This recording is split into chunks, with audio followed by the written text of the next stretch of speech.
What really happened with your host. Okay, and we're good to go, and there's my intro, and let's go to the air. What the Fukushima's going on? And aloha, America. Welcome to our show today. The prodigal son returneth to Republic Broadcasting after all this time away in the wilderness. And we're also simulcasting on Liberty News Radio. Special shout-out to some of my affiliates who followed me over from the other place. And all our new affiliates as well, and as soon as I get a list of the call signs, I'll be doing some special shout-outs for you. We have a lot of stuff to talk about today. Our phone lines are open. 800, okay. In Iraq. Okay. Detected any impact on Are we back on the air? Counter-ISIL activities in Iraq, based on the political instability in Baghdad over the weekend. Are we back? Josh Ernest. Are we back on the air? Artillery. Okay. Hey, Mike. Yeah, what's going on?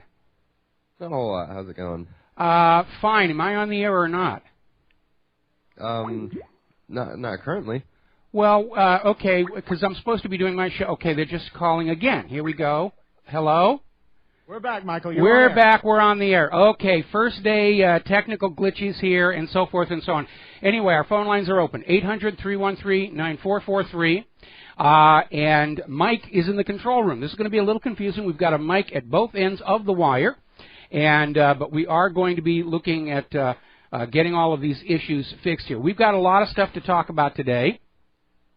And let's see. We're going to start right off here with our campaign, the political campaign heading for the general election. Newt Gingrich is out there saying that if Donald Trump wins Indiana, he will be the nominee, not the presumptive nominee, and that certainly does seem to be an accurate assessment. Trump is currently leading Cruz by 15 points in Indiana. That is a huge, huge margin. Part of it, of course, is the growing awareness that he's not actually eligible to serve as president. The other part of it, of course, is that gaffe that he did the other day with calling it a basketball ring in a state that takes its basketball incredibly, incredibly serious. So that seems to be coming back to haunt him. Meanwhile, over in West Virginia, Trump is over 60% there. And the organized campaign to disrupt his rallies continues. And there are all kinds of articles about how these rent-a-mobs are descending on Donald Trump rallies. They're causing a ruckus. It's reached the point where the cities where all this upset is taking place are starting to bill the Trump campaign for the added security and police costs of dealing with all of these troublemakers. Now, I think the cities ought to be billing the troublemakers themselves and not Donald Trump, but this is the way this seems to be working here. But there is an article out here in NewYorkPost.com that it's boom times for the rent-a-mob companies. And if you don't know what I'm talking about, it's really very simple. There are actually businesses in large cities who, for a fee, will provide a crowd for a political rally, for any kind of media event. They'll hire these people to stand and scream at movie stars as they're debuting their latest TV show. And it's a large ongoing business, and especially in cities like Los Angeles and New York, where you have a large population of out-of-work actors, it's very easy to get a crowd together to go on out and do this.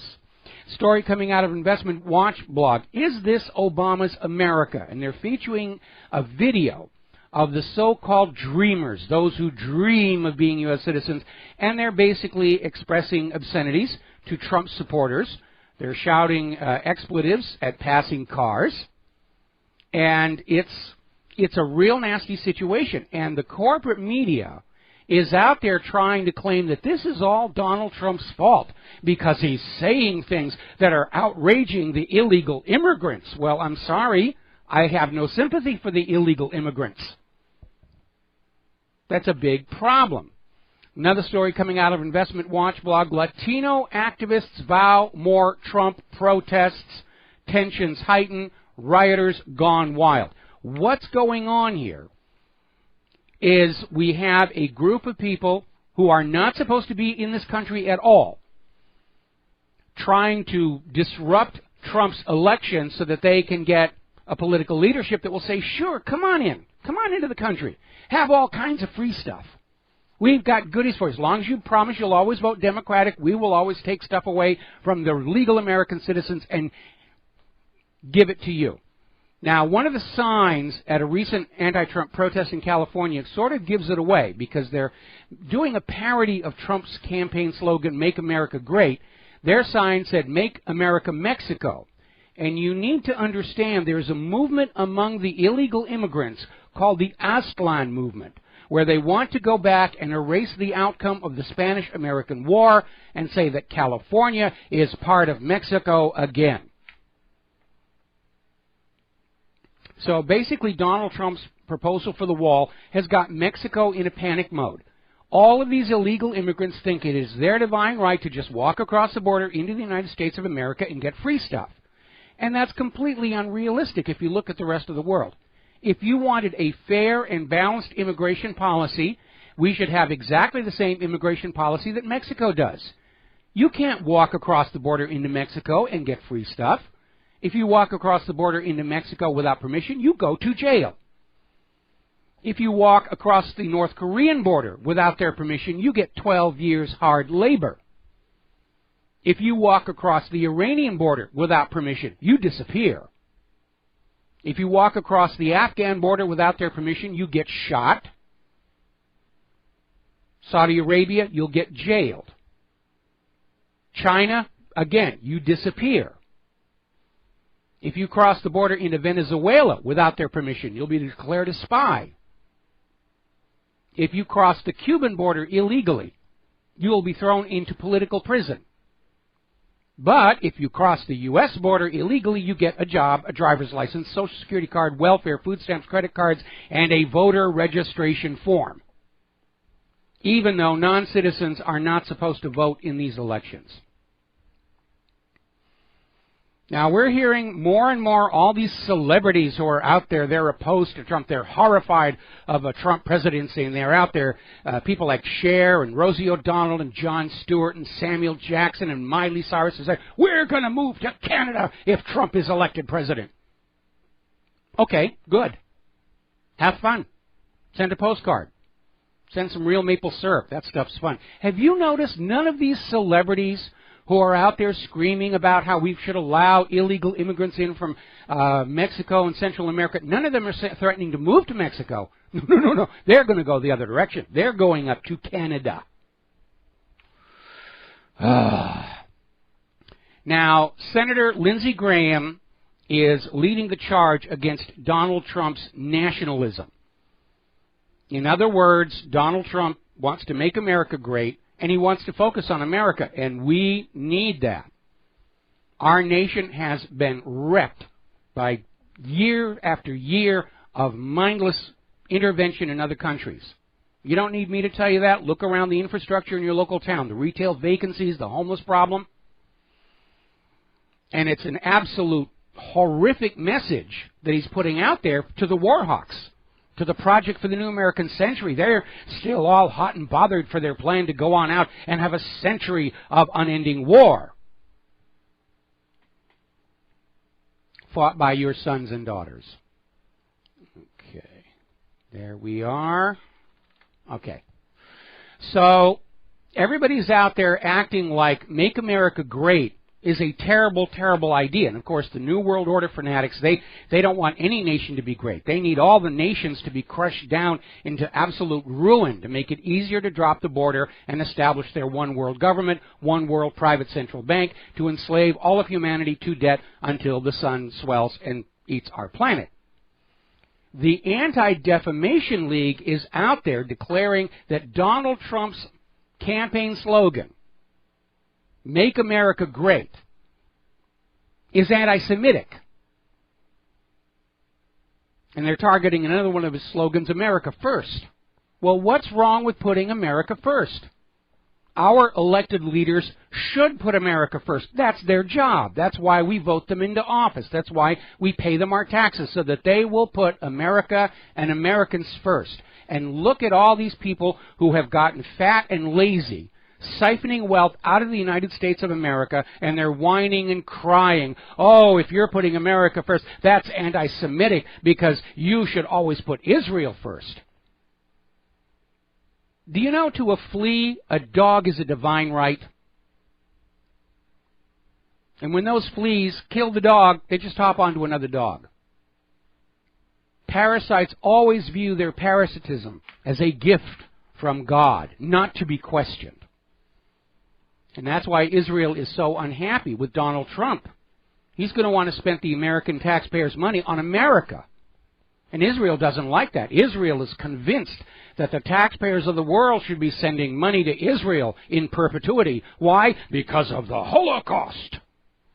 You know, I seem to remember in history that the United States of America had nothing to do with the Holocaust. In fact, we were on the other side. And Israel still comes on over here and goes, Holocaust, give us some money. Hitler, give us some money. Concentration camps, give us some money. Now, over in the Ted Cruz campaign, about a week ago, they floated this plan where Ted Cruz and John Kasich were going to sort of divvy up the remaining states in the primary. Cruz was going to let Kasich win these states, and Kasich was just going to drop the contest and let Cruz win these other states, with the goal of preventing Donald Trump from getting enough delegates for a first-round ballot victory at the GOP convention. This has backfired on them big time, and we just lost our signal again. Okay, let's see. Okay, we seem to be off the... Oh, you're good. I'm still good? All right. Please forgive these first show glitchies here. So anyway, Cruz and Kasich were going to divvy up the remaining states. Now, we already have an American public that is very much aware that this nominating process is crooked. It is undemocratic. It is basically selling us a candidate that's already approved by the special interests like Wall Street and Israel and the military-industrial complex and the pharmaceutical-industrial complex. And so the American people are already kind of fed up with this nonsense. So seeing this kind of collusion to subvert democracy has backfired. And the poll numbers for both Cruz and Kasich are taking a major hit on this issue. That Americans still, to this very day, have a deep-seated sense of fair play and honesty, and Cruz and Kasich are obviously not part of that. And the latest numbers are showing that Cruz is cratering following this deal with John Kasich, because it looks like collusion, it looks like cheating. Now, earlier today, Cruz was giving a speech, and somebody in the audience called out something that we all know to be true. He's not actually eligible to be President of the United States of America. And Cruz came on out and said, well, we've got a Trump supporter in our audience. Yuck, yuck, yuck, yuck, yuck, yuck, yuck, yuck, yuck. He should be glad that he had any audience at all. Looking at the story coming out of the Gateway Pundit, Ted Cruz was in Fort Wayne. They rented a venue that could hold thousands of people, and only a couple of hundred bothered showing up. So, anyway, another story coming out of PatriotRising.com. The Cruz delegates start to freak, because if they can succeed in getting a contested convention, the possibility that they can win it is beginning to dwindle, because of all the instances where Ted Cruz is being caught poaching delegates, bribing delegates. Even CNN came on out and said, yeah, Cruz is buying delegates and it doesn't look good, but technically it's legal, so you should be okay with it. I don't think so. History is full of things that were the letter of the law of the various countries. The Nazi concentration camps, Stalin, Pol Pot, Pinochet. Everything they did was the letter of the law. We know it wasn't right.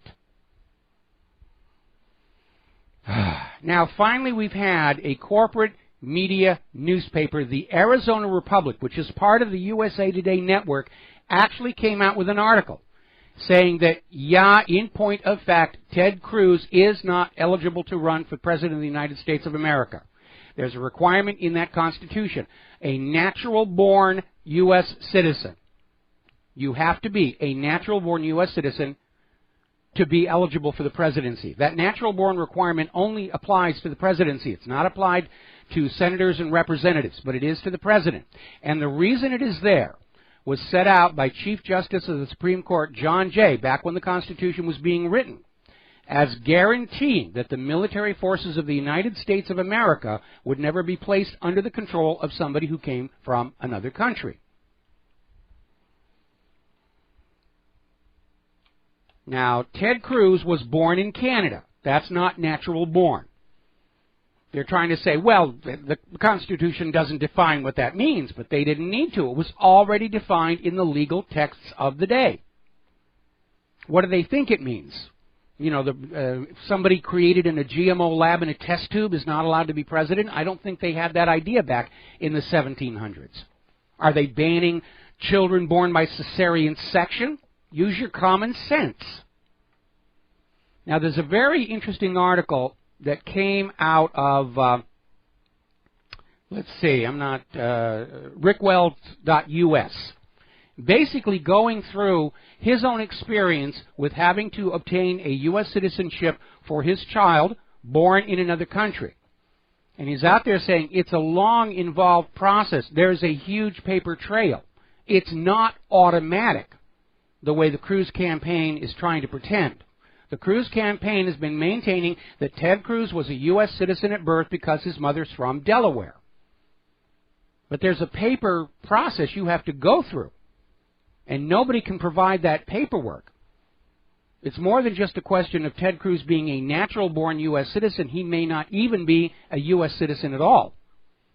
He certainly was an illegal immigrant for the first few years he lived in this country. And even that automatic aspect is in doubt because Ted Cruz's father was still married to his previous wife when Ted Cruz was born.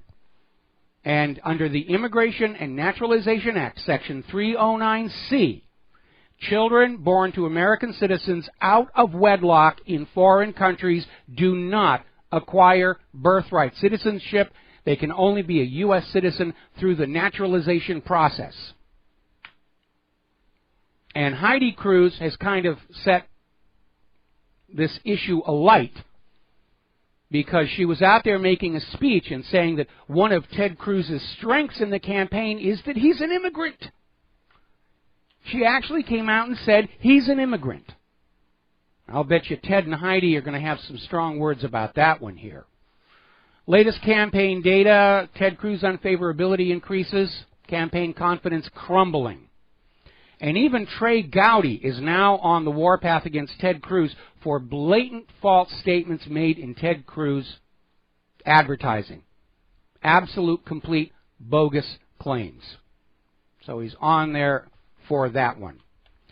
Alrighty, let's see. CNN, as I mentioned before, is acknowledging Ted Cruz is buying delegates. And we have a video linked to the front page of WhatReallyHappened.com showing Ted Cruz handing a wad of cash to a delegate at one of these state GOP conventions. The process could not be more corrupt. And it's fully on display for all of America to see. Okay, there's the music. Time for me to take a break, and we'll be back after these few words. And aloha, America. Welcome back to our show here. And let me just finish typing here. We're still dealing with our first day back on the network glitchies that we have to deal with.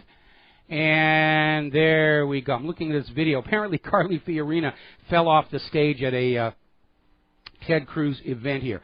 Now, getting on over to Bernie Sanders, as you know, there is a big stink going on over the fact that Hillary Clinton supporters created a PAC that went on out and raised a huge amount of money for the state Democratic parties on the condition that the superdelegates would all support Hillary Clinton, literally buying the election. Both parties are trying to do it. Now, Bernie Sanders is trying to publicly shame the superdelegates for being political whores and calling on them to start supporting him. And he may get it. Because at the same time that PAC was pouring huge amounts of money into the state Democratic parties, Hillary's campaign donations to the state Democratic parties fell by the same amount. So the state Democratic parties did not actually gain anything out of this deal. They got snookered.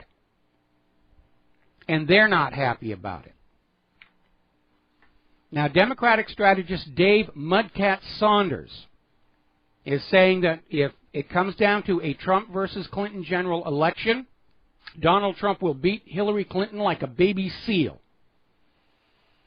And he says working class whites who haven't already left the Democratic Party for cultural reasons, the resistance and friction over that immigrant refugee issue, are going to do so for purely economic ones. Because the Democrats are campaigning on, we're going to raise your taxes and give it to the illegal immigrants, and we're going to get the refugees. Now, looking at Hillary's performance in the primaries, one thing becomes immediately obvious. She's doing worse this year in terms of number of votes received than she did back in 2008, which she lost. So Hillary is looking like she's already in trouble. Now, here's an interesting article. This came out from Investment Watch blog. Actually, it's from Red Silver. Hillary Clinton plays the woman card too many times. And as you know, there's been a big tiff going on between Trump and Hillary Clinton over Hillary playing the woman card. And there's a video at this article that we link to. And it shows that anytime Hillary is talking to a crowd that is predominantly male, she's out there saying gender isn't an issue, gender shouldn't be a factor, go on performance and accomplishment. But every time she's in front of a women's group, it's out there, we women have to stick together. It's time for a woman president. There's a special place in the dark regions for women who don't support each other. So she is out there. And here's my observation. Back in 2008, the politically correct people were screaming, we should vote for a black president purely because he's a black man. That's it. That was the only criteria. Oh, okay, we're going to vote for Barack Obama, and we got massive unemployment, sky-high taxes, Obamacare, wars, surveillance. And now these same people are out there saying, well, you should vote for Hillary because she's a woman and no other criteria need apply. I think it's time for the American voter to raise their standards a little bit and get away from skin color and gender and orientation and actually look for somebody who's going to do the job of taking care of this country and the American people and stop pandering to foreign governments. Speaking of which, Hillary Clinton is holding a major fundraiser on May 17th in Israel.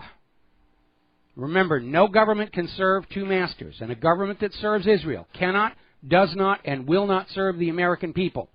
Donald Trump is absolutely right. America needs leaders who are going to put America first, second, and third. And the foreign entanglements that George Washington all warned us about in his farewell address need to be put way, way, way down there on the bottom. We need to keep America's wealth inside America. We need to rebuild our manufacturing. We need to rebuild our agriculture, get away from this nonsense about GMO, or we're simply going to go broke. And we are being impoverished by the huge amounts of wealth taken from the American people, given to Wall Street, given to Israel, given to the war machine. We've got to take a break for commercials. We'll be right back. And aloha, America. Welcome back to the show. And I've got a welcoming gift from the usual hackers who are now trying to break my server again. I always wait till I'm in the middle of the show, and then they say, let's see what we can do to him today.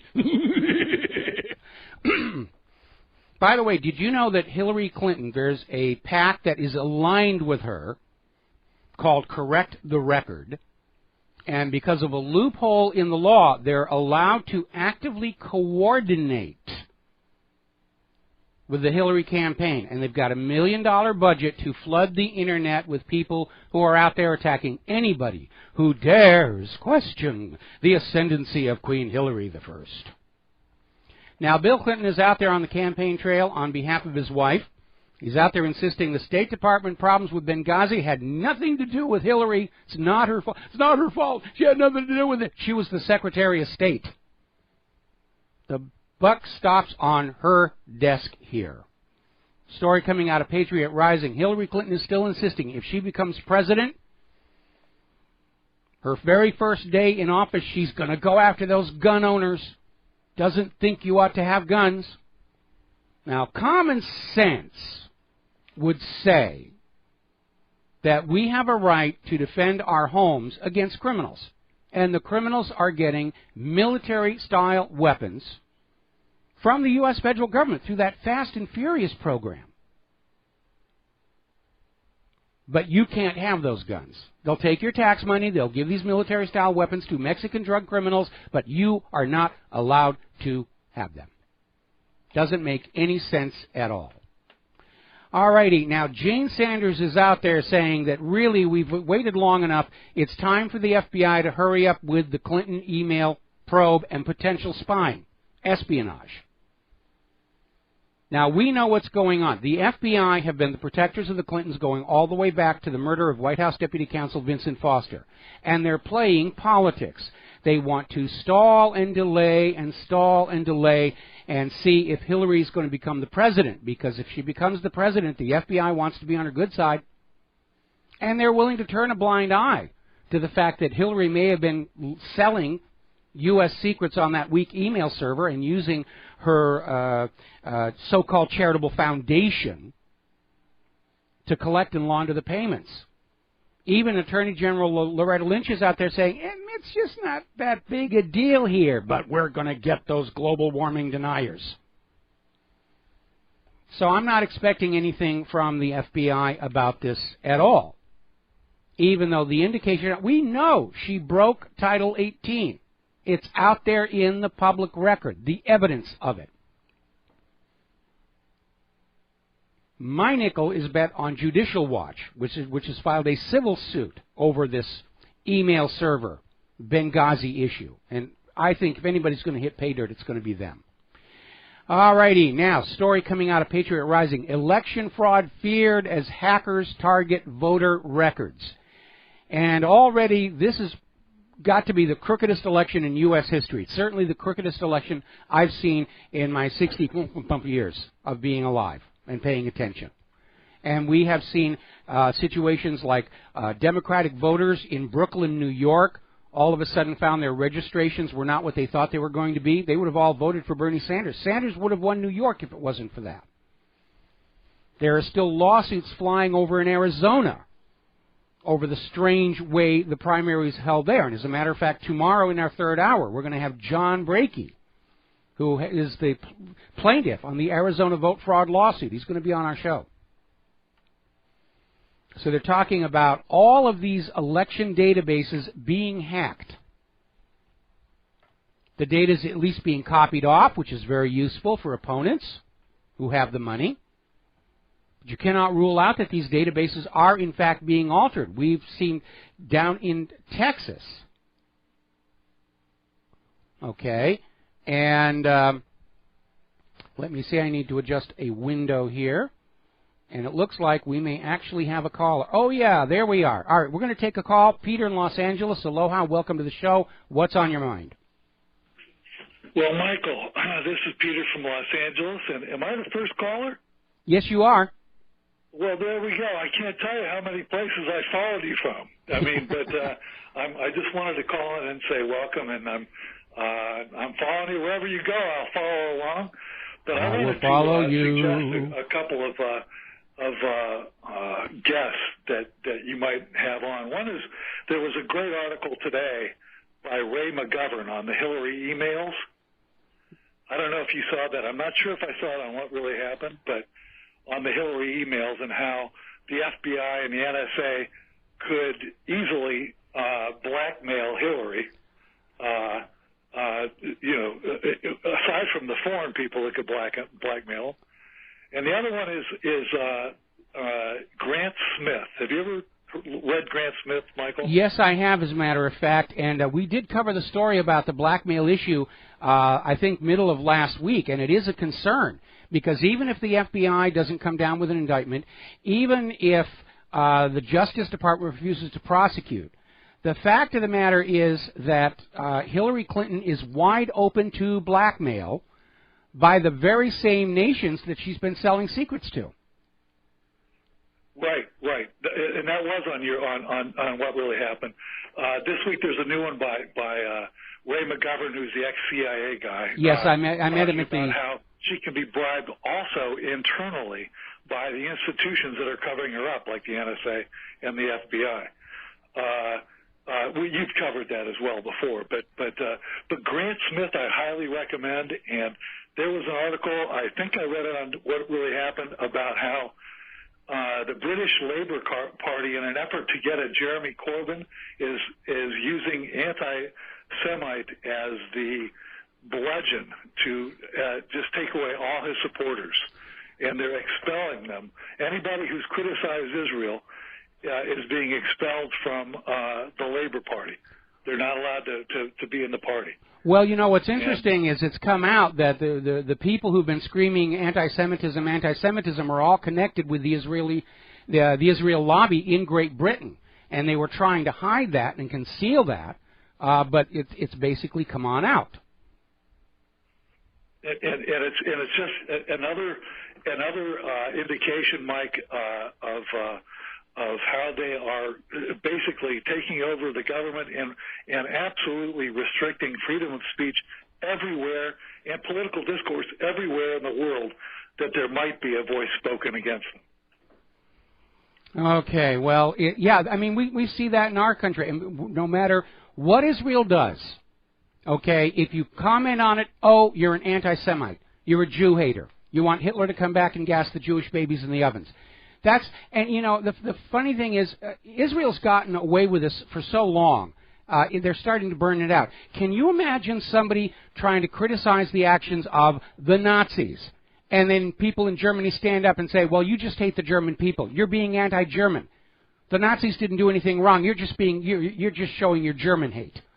And in that context, it's a laughable situation. And yet, this is exactly what Israel's been getting away with for all these years. And still, despite everything, but Eddie, I highly recommend this guy Grant Smith. If you can ever get him on the air, Mike, that would be really interesting to listen to you two guys go, because he and you are the guys that know more about the Israeli lobby than anybody that I'm aware of. So I hope that comes to pass sometime. Well, I certainly hope so as well, and thank you very much for the phone call. We're going to let you go here.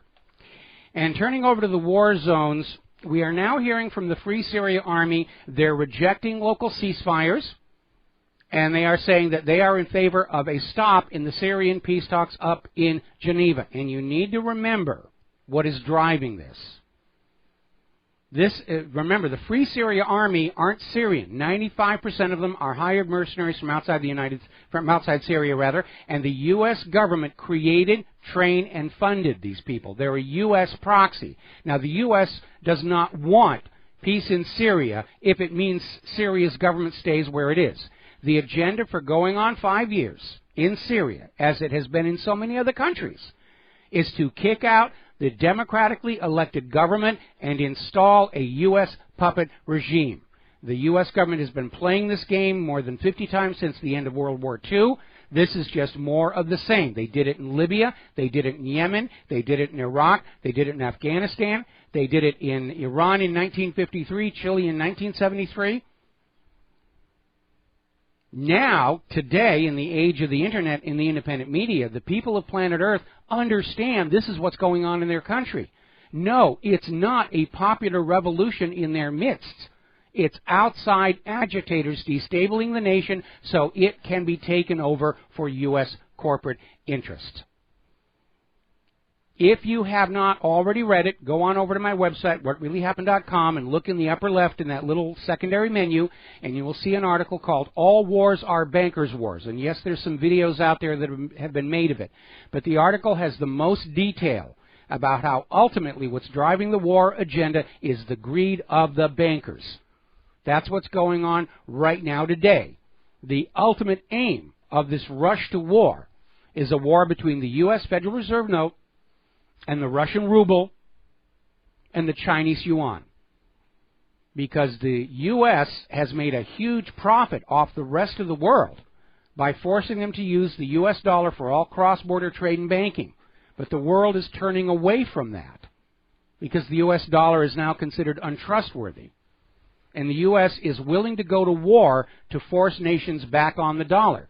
Good example would be Iraq. In 2002, Iraq got permission from the United Nations to sell Iraq's oil not for the dollar, but for the euro. 1 year later, screaming weapons of mass destruction, the U.S. invades, kills Saddam, Iraq's oil is back on the world market only for the U.S. dollar.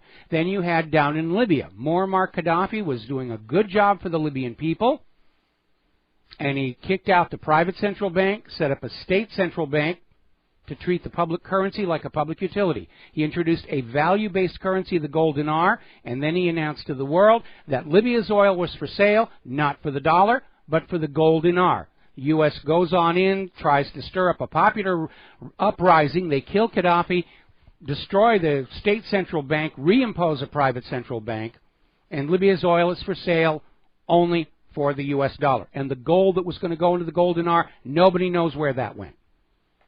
That's what it's all about. It's not about bringing people democracy, because the U.S. never has. In all of these interventions all around the world for the last half century, none has resulted in a real democracy. It's been the Shah of Iran, or the dictator Pinochet, or Ferdinand Marcos, or Batista in Cuba. That's what's going on here. And the U.S. wants Bashar al-Assad out. They want a U.S. puppet regime in that will guarantee that Syria's oil will be sold only for the U.S. dollar. Now, Kerry is over there trying to salvage the situation and make it look like they want peace. But he's out there, basically, again, it's all the Syrian government fault. It's all their fault. They're not letting people come in for humanitarian aid. Remember, the United States is the country that is sending hundreds of special forces into Syria without the permission of the Syrian government. That's called an invasion. Now, with the Geneva talks breaking down, John Kerry has stepped in to have his own peace negotiations, and to nobody's surprise, it's crafted to serve the U.S. interests. The Russians are not invited. The Syrian government isn't invited. Kerry's going on in there to say, okay, we're going to create a whole new government and put it into Damascus, which has been the agenda all along. Now, following the announcement last week of special forces going into Syria, the Obama administration is denying that it ever said that they promised no boots on the ground. No, we never said anything like that. And over at activistpost.com, they've assembled a video showing Obama saying it 16 different times, no boots on the ground in Syria. Of course, all the way back in 2008, Obama was saying the instant he was going to become president that he was going to end these wars and bring our kids home. The only kids coming home so far are, for the most part, in cheap aluminum boxes and wheelchairs. Now, do you remember that U.S. Army bombing of the Kunduz Doctors Without Borders Hospital? And the international investigation is saying there was no reason for this to happen. There was wide open ground all the way around it. It was marked as a hospital. They'd sent the GPS coordinates. There was no reason for this hospital to be destroyed. And the U.S. attacked it, killed 42 people, and the personnel who did it are being let off. They're going to have to go to counseling for the trauma they suffered, murdering 42 innocent people. And it's all being chalked up to human error. Really, we thought we were aiming at Al-Qaeda. We thought we were aiming at ISIS. And golly, we just keep hitting hospitals and oil facilities and water treatment plants and power stations. And boy, what can I say? We've got lousy eyesight here in the military forces of the United States, but we have good intentions, and you should support us because of that. Now, the U.S. is expressing worry that the American military advantage over Russia and China is getting smaller and smaller and smaller and smaller. And there's an interesting little quote in there about how Russia and China are pushing the U.S. out of areas on their front doorstep. Like we have some kind of a manifest destiny to be on the doorstep of foreign countries. You don't see Russia and China over here running carrier battle groups through the Gulf of Mexico. You don't see their cruisers along our coastline simulating attacks on our territory. This is all what the U.S. is doing on the other side of the world. And I've got a news flash for you. Russia and China have erased the U.S. military advantage because of boondoggles like the F-35, the F-22, the Gerald R. Ford, the Independence and Freedom-class littoral combat ships. The list is endless. Okay, let's see. We're going to grab a real quick phone call from Paul in Montana. Aloha, welcome to the show. What's on your mind? Hi, Mr. Rivero. The few pictures that I've seen about Baghdad and the storming of the Green Zone, the way those people are dressed, they're not dressed like the sand dwellers that we normally see in pictures. Who are they? What are their demographics? And looking for this on the foreign news, I see absolutely nothing about it today. What's your pick? Well, basically what happened is Muqtada al-Sadr is sending a message to the puppet regime in Baghdad. And al-Sadr actually told the people of Iraq to stand down. They occupied the parliament over the weekend, got zero coverage on the corporate media. But they held the Parliament building for a little while. Then they voluntarily withdrew. But al-Sadr is basically sending a warning that he could bring back the Mahdi army and kick out the puppet rulers. We got to take a break for commercials. We'll be right back. Aloha, America. Welcome back to our show here. We're getting all of our little technical glitches under control here. We're going to go ahead and take a phone call from John in Barbados. John, aloha. Welcome to the show. What's on your mind today? Aloha, Michael. Yeah, I want to turn your attention to Brazil and the covert overthrow that's being administered by the Washington and central bankers there. And it appears to be an attempt to remove the B from BRICS. Yes. You know, it seems quite obvious that is the attempt to destroy the BRICS system by taking out Brazil. So here we go with another one. Well, yeah, absolutely. And then they'll go after the Asian Infrastructure Investment Bank. The private central bankers cannot tolerate any competition anywhere on Earth. They want the entire planet to have no option, no other choice, no freedom other than their debt-based monetary system.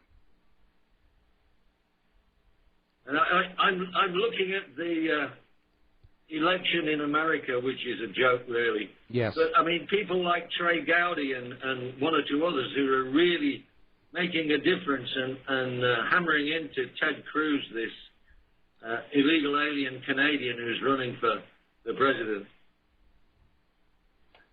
Yes.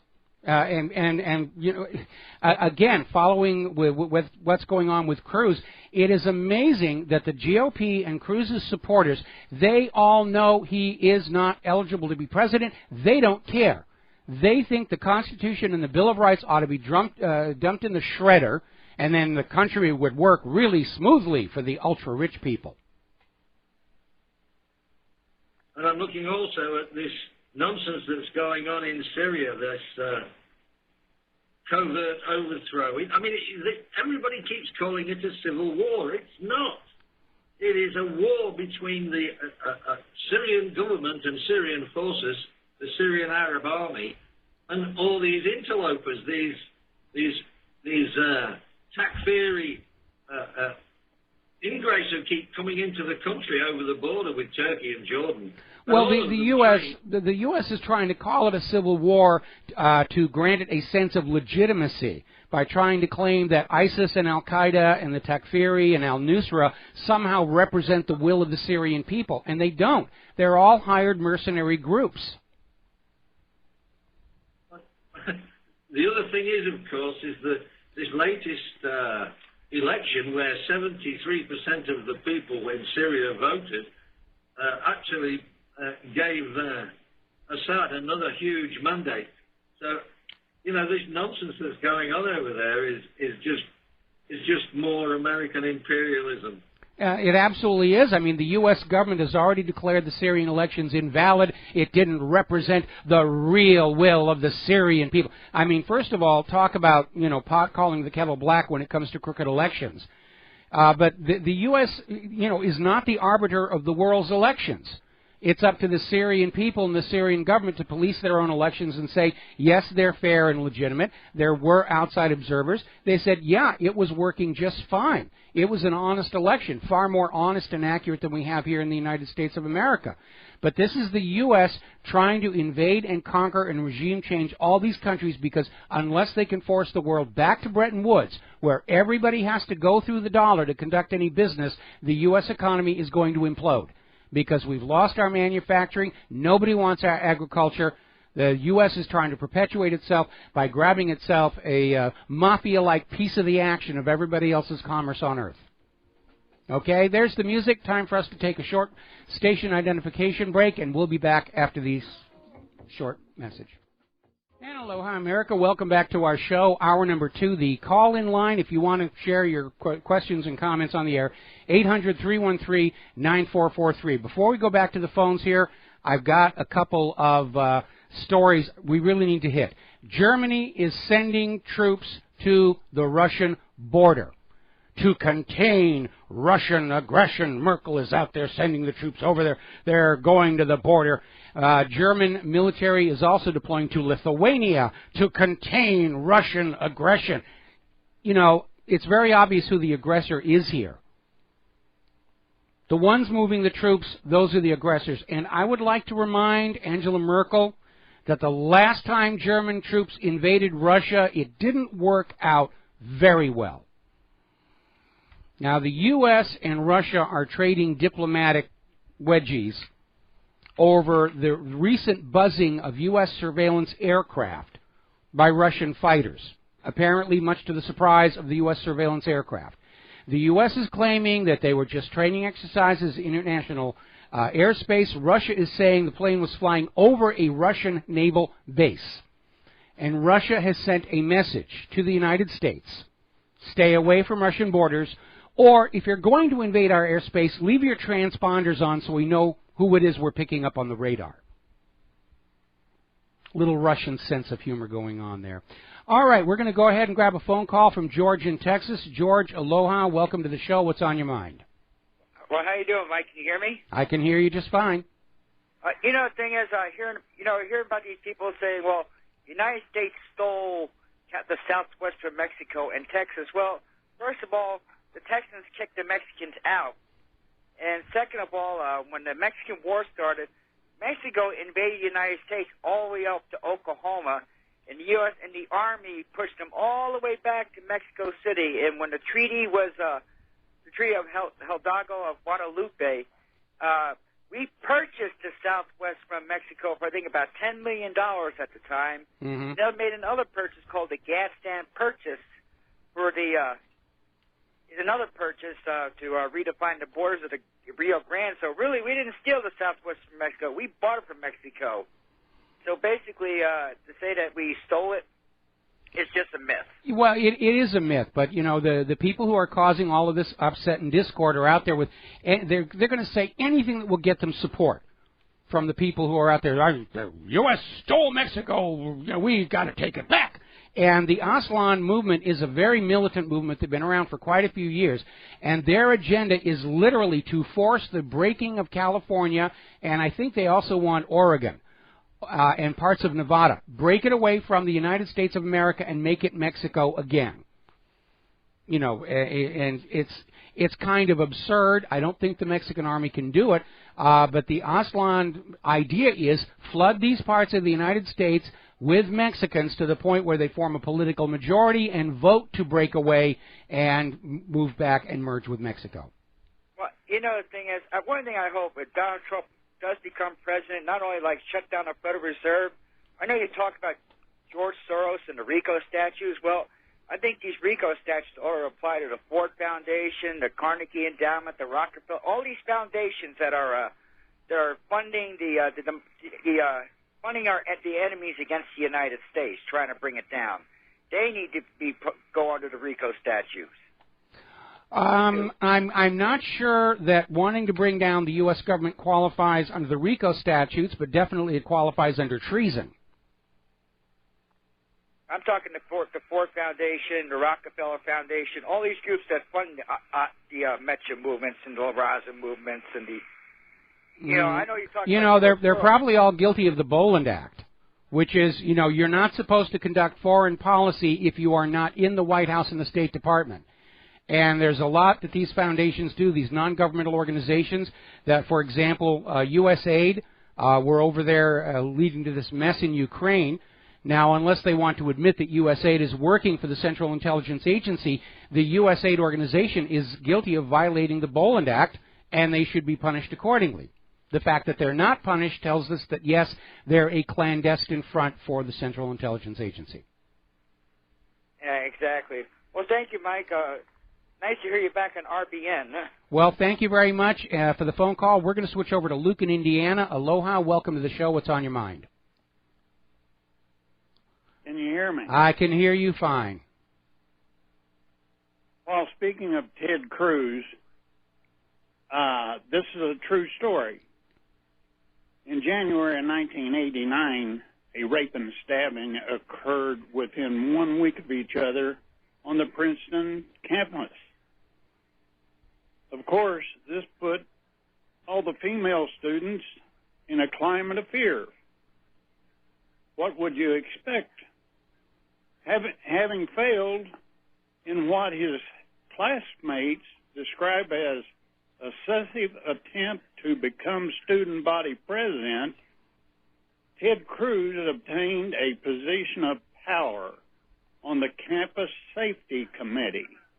Okay. One of his first decisions was to aggressively fight against locking dorms for the student safety. Think about that. That's kind of an interesting little revelation. Just think about that. After a girl was violently raped and another stabbed, students afraid for their safety asked the school to take the basic precaution of locking their dorms. And Ted Cruz enjoyed power for the first time and fought against them. Now, he wants to be our president, and Princeton classmates are coming forward in droves to warn us, not about his politics, but about Ted Cruz, the person. Well, now, there are doctors, lawyers, teachers, investors, media consultants, TV producers, writers, scientists, highly respected federal judges, and they all say the same thing. And you know what that is, Mike? Please enlighten me. That Ted Cruz is not someone they trust or consider normal. Well, I think... And not only that, okay, you mentioned earlier in your show, he is from Canada, and he was born in Canada at a time that dual citizenship was banned in Canada. So he cannot be a U.S. citizen. Well, it goes one step. Let me cut in for 1 second, because it goes further than that. Both of Ted Cruz's parents show up on Canadian voter rolls at that time, which means Ted's mother had renounced her U.S. citizenship to become Canadian at that time. Really? Yes. Okay, but being in the state of Indiana, and Indiana is or was known as a very powerful basketball state, Indiana University, with Bobby Knight, who, by the way, has endorsed Trump. But while Cruz was in Evansville trying to imitate Hoosiers, the movie, he had one of his staff members on a ladder holding a tape measure to the bottom of the floor. And he asked him, how far is it from the floor to the circle. I think he used the word ring. Let me tell you. No, he said circle. Oh, okay. And being a basketball fan myself, and in the state of Indiana, nobody is going to try to pretend to know anything about basketball when they call the rim a circle. And not only that, he said that he would be like Hickory, that he would win. Well, it wasn't Hickory that won the high school state basketball championship. It was a small school by the name of Milan. Yes. So he is a total idiot when it comes to knowing anything. And you cannot step in the state of Indiana known for its basketball tradition while Bobby Knight was in control. And you cannot come into our state and fool anybody about basketball. And I happen to live within a 100-mile radius of Bloomington. I live near Louisville, within 100 miles of Kentucky. And we are very fortunate in this area to have the basketball talent that we have. And you're not going to come to Indiana and tell someone that the rim is a circle and that Hickory won the Indiana State Boys High School Championship. Okay. It was Milan. Okay, well, Luke, I'm sorry to cut you off, but you've gone through the story twice now, and we all understand that Ted Cruz seriously embarrassed himself on this situation. So we're going to let you go here. Thank you very much for the phone call. And I understand the people of Indiana are very upset. And it would be, first of all, if their game were ice hockey, Ted Cruz would know everything there was to know about it. But I think where Ted Cruz made the mistake was coming on in and trying to pretend that he knew basketball and then botching it that badly. It would have been better for him to acknowledge Indiana, tremendous basketball state here. I wish I knew more about the game. That would have won the crowd over. That would have been it. Now, interesting little story coming out of Sputnik News. Russian missiles global reach. Does Moscow need military bases abroad? And they go on about how amazing Russia's latest generation of maneuverable delivery systems are. But it occurred to me, you could ask that same question about the United States.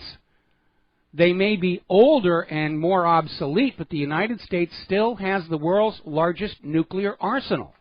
Why do we need hundreds of military bases in foreign nations to protect the United States from attack, when we can turn the attacking nation into a giant green glowing glass parking lot and send the Marines in to paint the stripes? And the answer is self-evident. Those foreign U.S. military bases do not protect the United States.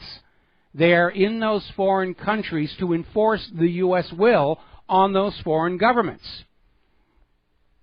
It's like the old Roman Empire, where they had to have garrisons all over their empire to make sure people would stay obedient to the emperor. Now, we're all seeing the sabers rattling for Russia. Oh, Russia's bad. Russia's terrible. Putin tap dances barefoot on shared carpeting. Whatever they're saying about him this week. Story coming out of YaleJournal.org. Who authorized preparations for war with China? And they're scratching their head saying, look, everyone's talking about war with Russia, and you want to add war with China on top of that? Well, if you understand the ultimate reason for these wars, it makes sense. The U.S. government has, since the end of World War II and the signing of the Bretton Woods Agreement, made a huge amount of money from the commercial activity of the rest of the world, because Up until recently, all the world had to use U.S. dollars for trading across borders and international banking, off of which the U.S. would make a piece of the action, either by charging interest, loaning these dollars to these countries, or by trading stacks of ink and paper in exchange for real manufactured goods and agricultural produce. It was a way of collecting an imperial tax on the rest of the world. But now other countries are turning away from using the U.S. dollar. China has signed direct currency exchange treaties with 9 other countries now. BRICS is on the rise. The Asian Infrastructure Investment Bank is on the rise. They're all doing business with each other without going through the dollars. And that's a threat to the U.S. economic system, because our economic system, Wall Street and Washington, D.C., they got lazy. They grew dependent on all of that unearned wealth pouring on in from the Bretton Woods deal, and after Bretton Woods collapsed, the petrodollar deal. And they've allowed our manufacturing to decline both in quantity and quality, and nobody wants to buy our GMO agriculture. And so now Wall Street and Washington, D.C. are absolutely dependent on forcing the world back to the Bretton Woods Agreement. You will conduct all global business with our currency, and you will pay us a fee for the privilege. That's basically it. That's basically what this is all about. Meanwhile, China has successfully tested a new ICBM capable of hitting the United States within half an hour. This thing is traveling at near orbital speeds. Takes just 30 minutes to cover a 12,000-kilometer range, and it's MIRVed. It can deliver multiple warheads on multiple sites. Now, the U.S. is up in arms because they're claiming that China's latest fighter design is stolen from the U.S. They're claiming that China hacked into Lockheed Martin and stole the plans for the F-35. Given the F-35's performance, one would wonder why China would want to do that. But stealing military secrets, that's just a given in war nations. The U.S. stole the variable sweep wing from the Soviet Union in 1955. The Soviet Union's space shuttle was a nearly identical copy of the U.S. version. This sort of thing happens all the time. And they're trying to wag their finger, oh, bad Chinese, you know, we have intellectual property rights on the F-35. Now, interestingly, in this article, they're sort of assuming that the Chinese version is going to be inferior. You know, we don't have to worry about that. I wouldn't be so sure. When I was a kid, made in China or made in Japan meant inferior and cheap. That's gone away. China is a manufacturing powerhouse. They have all the latest technologies. They have drawn to their country the best manufacturing and engineering minds from around the world, including the United States, because they respect manufacturing and good engineering. And yes, it's true, Chinese companies can still make cheap junk if that's what U.S. importers want. But when you look at things like the iPhone, which is made in China, China can make good products. And because China's weapons development program isn't burdened with the politics and corruption that the U.S. military-industrial complex has, China, as they develop their fighter jet, they can dump things that don't really work. And because of their manufacturing prowess, they can probably produce far more of their aircraft at a much lower cost per unit. I hope our government is not wanting to bet the safety and security of our entire nation on this idea that anything made in China is somehow automatically inferior. Because that's a fool's assumption at this point. And good case in point coming out of Daily Mail in Great Britain. Out of the 6 Air Force F-35 fighter jets that they have taken delivery of for testing, only 1 can actually take off due to all the problems with the software glitches. They had a recent exercise. They were going to take 6 of these F-35s, put them in the air. Only 1 could actually get off the ground. It is an absolute nightmare. The software is just not deliverable. Another article coming out of Motherboard Vice. The F-35 software is so buggy it might ground the whole fleet. You'd think the government would have learned a lesson after the crash and failure of the Obamacare website.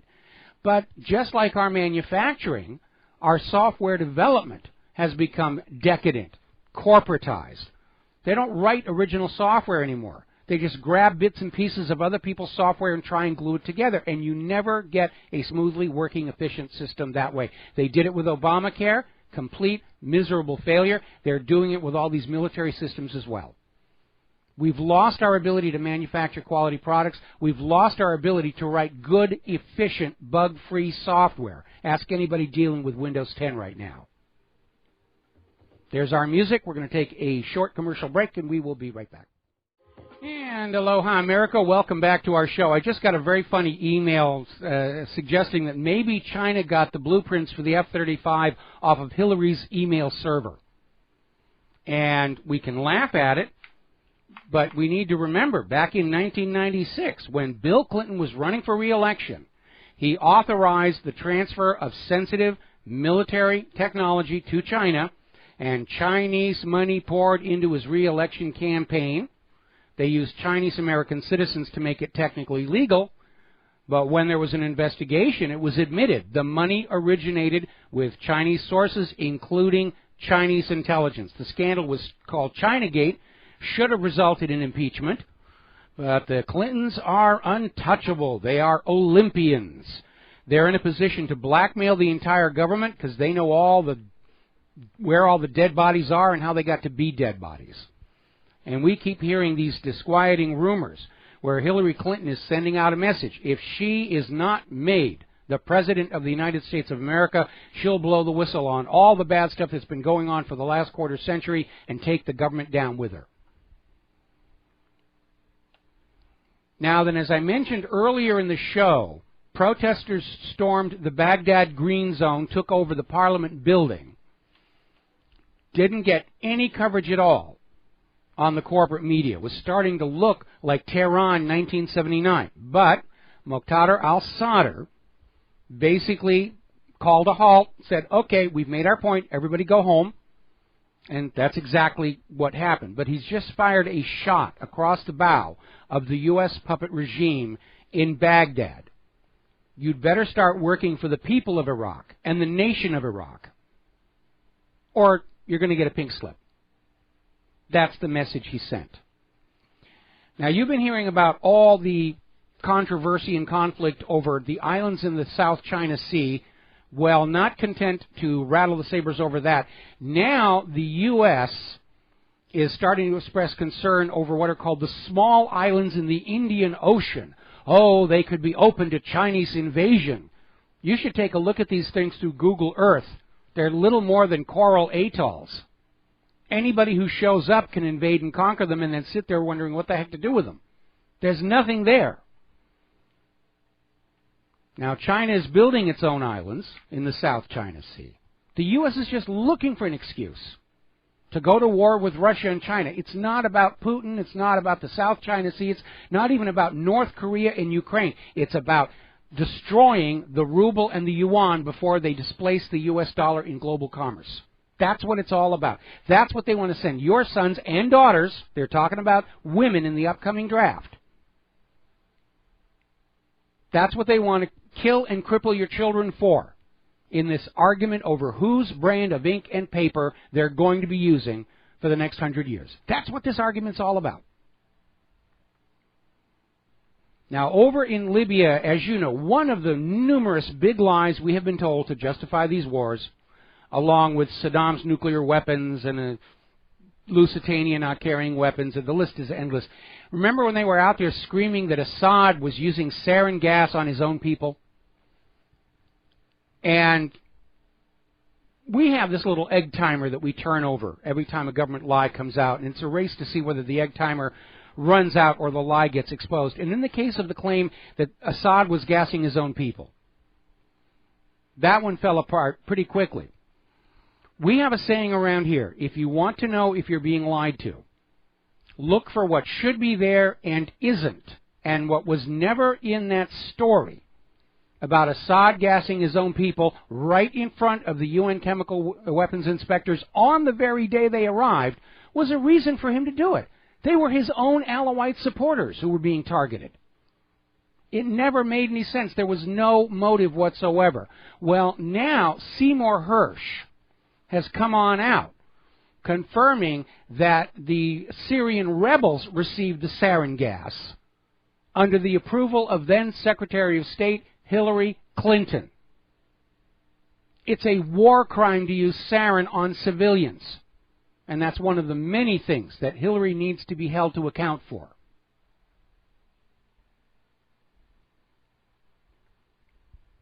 So they sent in the sarin gas.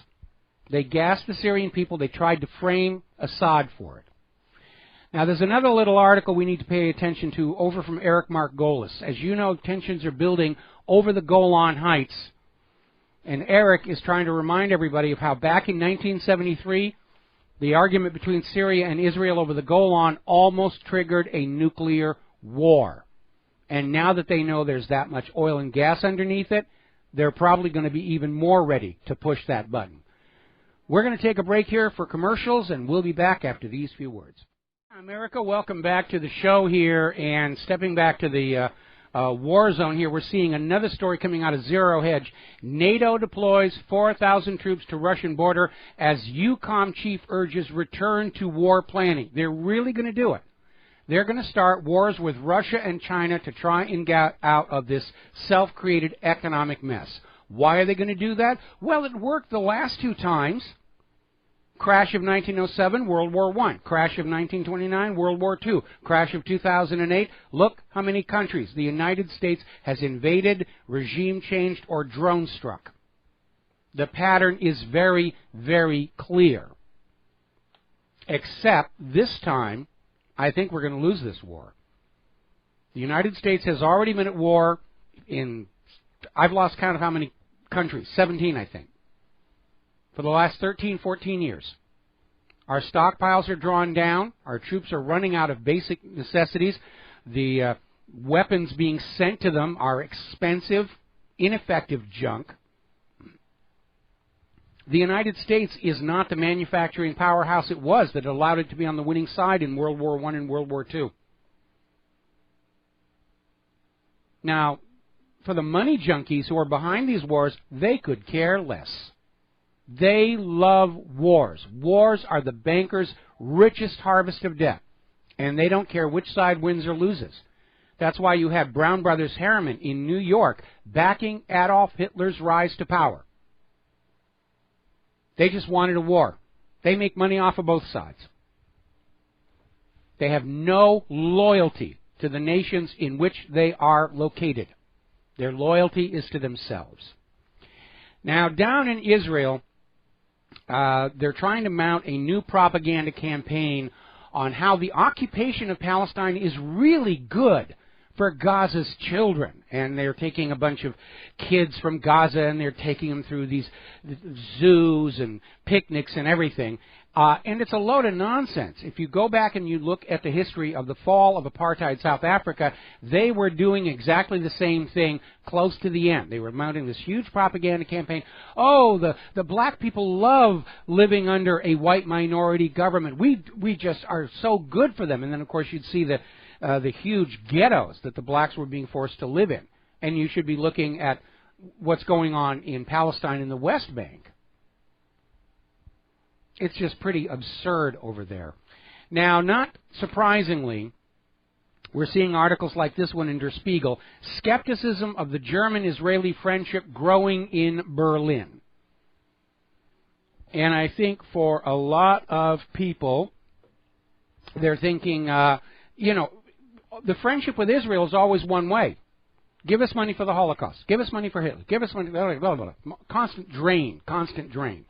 And the people of Germany are realizing, we were all born after that stuff was all over. Whatever it is that was supposed to have happened back then, it's history. It's in history. We never saw any of it. We had nothing to do with it. We are not to blame. And they're starting to stand up and say this idea of a collective inherited guilt is utter nonsense. And it's especially absurd here in the United States, where every time there's another Holocaust museum or whatever, it's, oh, you've got to send more money to Israel because of the Holocaust. The United States had nothing to do with the Holocaust. The United States did not do whatever it is we're all being told happened. The United States was on the side opposite Germany. We sacrificed much blood and treasure to stop whatever it was that was supposed to be from happening. Israel's response is always, you didn't do enough. You weren't fast enough. You didn't do all that you should have. According to who? And so people in Germany are starting to say, you know, we're tired of buying nuclear-capable submarines for modern-day Israel based on things that happened before we were all born.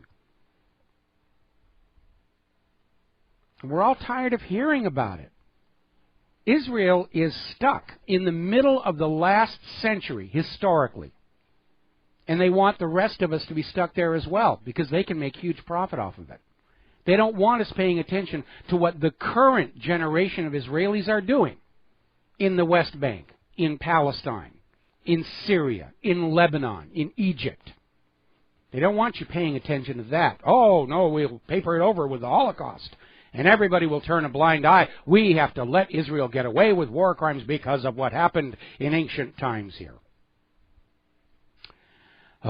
Anyway, now turning to the economy. The big news is Puerto Rico has defaulted on the vast majority of the $400+ million they were supposed to pay today. I think they came up with somewhere around 25% of that. But there's another $300 million that went into default. The big question hanging over that, how much exposure is there on credit default swaps? Now, for those who don't understand what I'm talking about, a credit default swap is a type of derivative whose payoff is based on other payoffs. And a derivative is like an insurance policy, but doesn't have as many rules. I can buy a fire insurance policy on my home. I can only buy for my home. I cannot buy a fire insurance policy on my neighbor's home because obviously that incentivizes me to walk over there in the middle of the night with a can of gas and a road flare. But derivatives don't have rules like that. You can buy a derivative on anybody's financial obligation. Credit default swaps were supposed to be a risk management tool, but they've turned into one of the biggest, most dangerous gambling games on Wall Street. And we don't know what the exposure is. We know that total global derivative exposure on all of these financial deals accounts for more money than the entire planet is estimated to be worth. So we're not seeing the effect yet on the U.S. stock market. In fact, it looked like the plunge protection team was at their job today, shoving up the U.S. markets after less than wonderful performance over there in Japan. Now, it's been 6 months since the new budget deal, and U.S. debt is up more than $1 trillion. You know that sign they have in New York, the U.S. government debt, and they made a big deal a couple of years ago about how they had to add a new little box for an extra 1 over there on the left. And I remember at the time saying, you know, they're being very optimistic. They should just put a whole new box that can show numbers other than 1, and we're now coming up on that. They're going to have to change that box again. Now, gold has topped $1,300. That is a 15-month high. For those of you who are investing in physical metals, and you should be. You should be buying physical silver and gold in small amounts so it's not being tracked. Silver is actually outperforming gold right now. Do not get into those paper contracts. The paper gold contracts are leveraged something like 500 to 1. It's an insane amount. For every 1 deliverable ounce of physical gold, there are contracts out for 500 ounces. When the gold run starts, it's going to be brutal. Now, over at the Central States Pension Fund, they're in serious, serious trouble. They're applying to the government to cut benefits to their retirees. And the government may just go along with this. And this is a raw deal for all these workers. And these are people who are too old to start over again and build a new financial life. Now, under U.S. law, because pension funds, retirement funds, are dealing with the elderly who can't start over, they're only allowed to invest in AAA rated securities. The reason all these pensions are in trouble goes back to 2008 and the mortgage-backed security fraud, where Wall Street's rating agencies who work for the Wall Street firms all said, these are AAA. You cannot lose on these. And so pension funds invested in them. The fraud collapsed, and the pensions were defunded. And nobody had the gonadal tissue in the corporate media to stand up and point the finger of blame at the Wall Street money junkies. Oh, it's all the fault of the workers. You're living too long. We just didn't expect you to live to that old of an age. Really, the loyal, patriotic thing to do is just go ahead and kill yourself and stop being a burden on the system. And by the way, I'd like to point out, there was one Wall Street ratings agency, Egan-Jones, who gets paid by the investors, not the people selling the investments. And they were screaming these mortgage-backed security frauds were a terrible, terrible deal. And the Securities Exchange Commission came down on them with a hammer for not going along. Good movie to see, The Big Short, talking about this.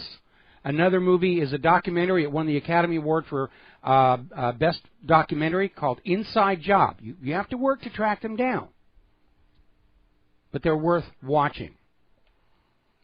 Story coming out of Blacklisted News. Deutsche Bank has systemic money laundering, terrorist financing, and sanctions problems. This coming from a British regulator. Now remember, only a little while ago, Deutsche Bank finally admitted they and some of their cohorts, co-conspirators, have been rigging the gold and silver markets to keep the prices down so that people wouldn't close their negative interest savings accounts and go into metal, or sell their stock portfolios and go into metal. And remember, there are some of these major bullion centers, like the New York Federal Reserve, the Bank of England, and the Bank of France. They have been caught playing fast and loose with other people's gold placed there for safekeeping. And they're trying to buy gold and silver to make good on repatriation requests, and they don't want to pay any more than they have to. Oddly enough, today is the anniversary, or actually yesterday was the anniversary of when Franklin Roosevelt made it illegal for American citizens to own investment gold and silver. Actually, investment gold. They didn't touch silver back then. You were not allowed to own gold coins or gold bars after Roosevelt. It wasn't legalized again for the American people until the Ford administration.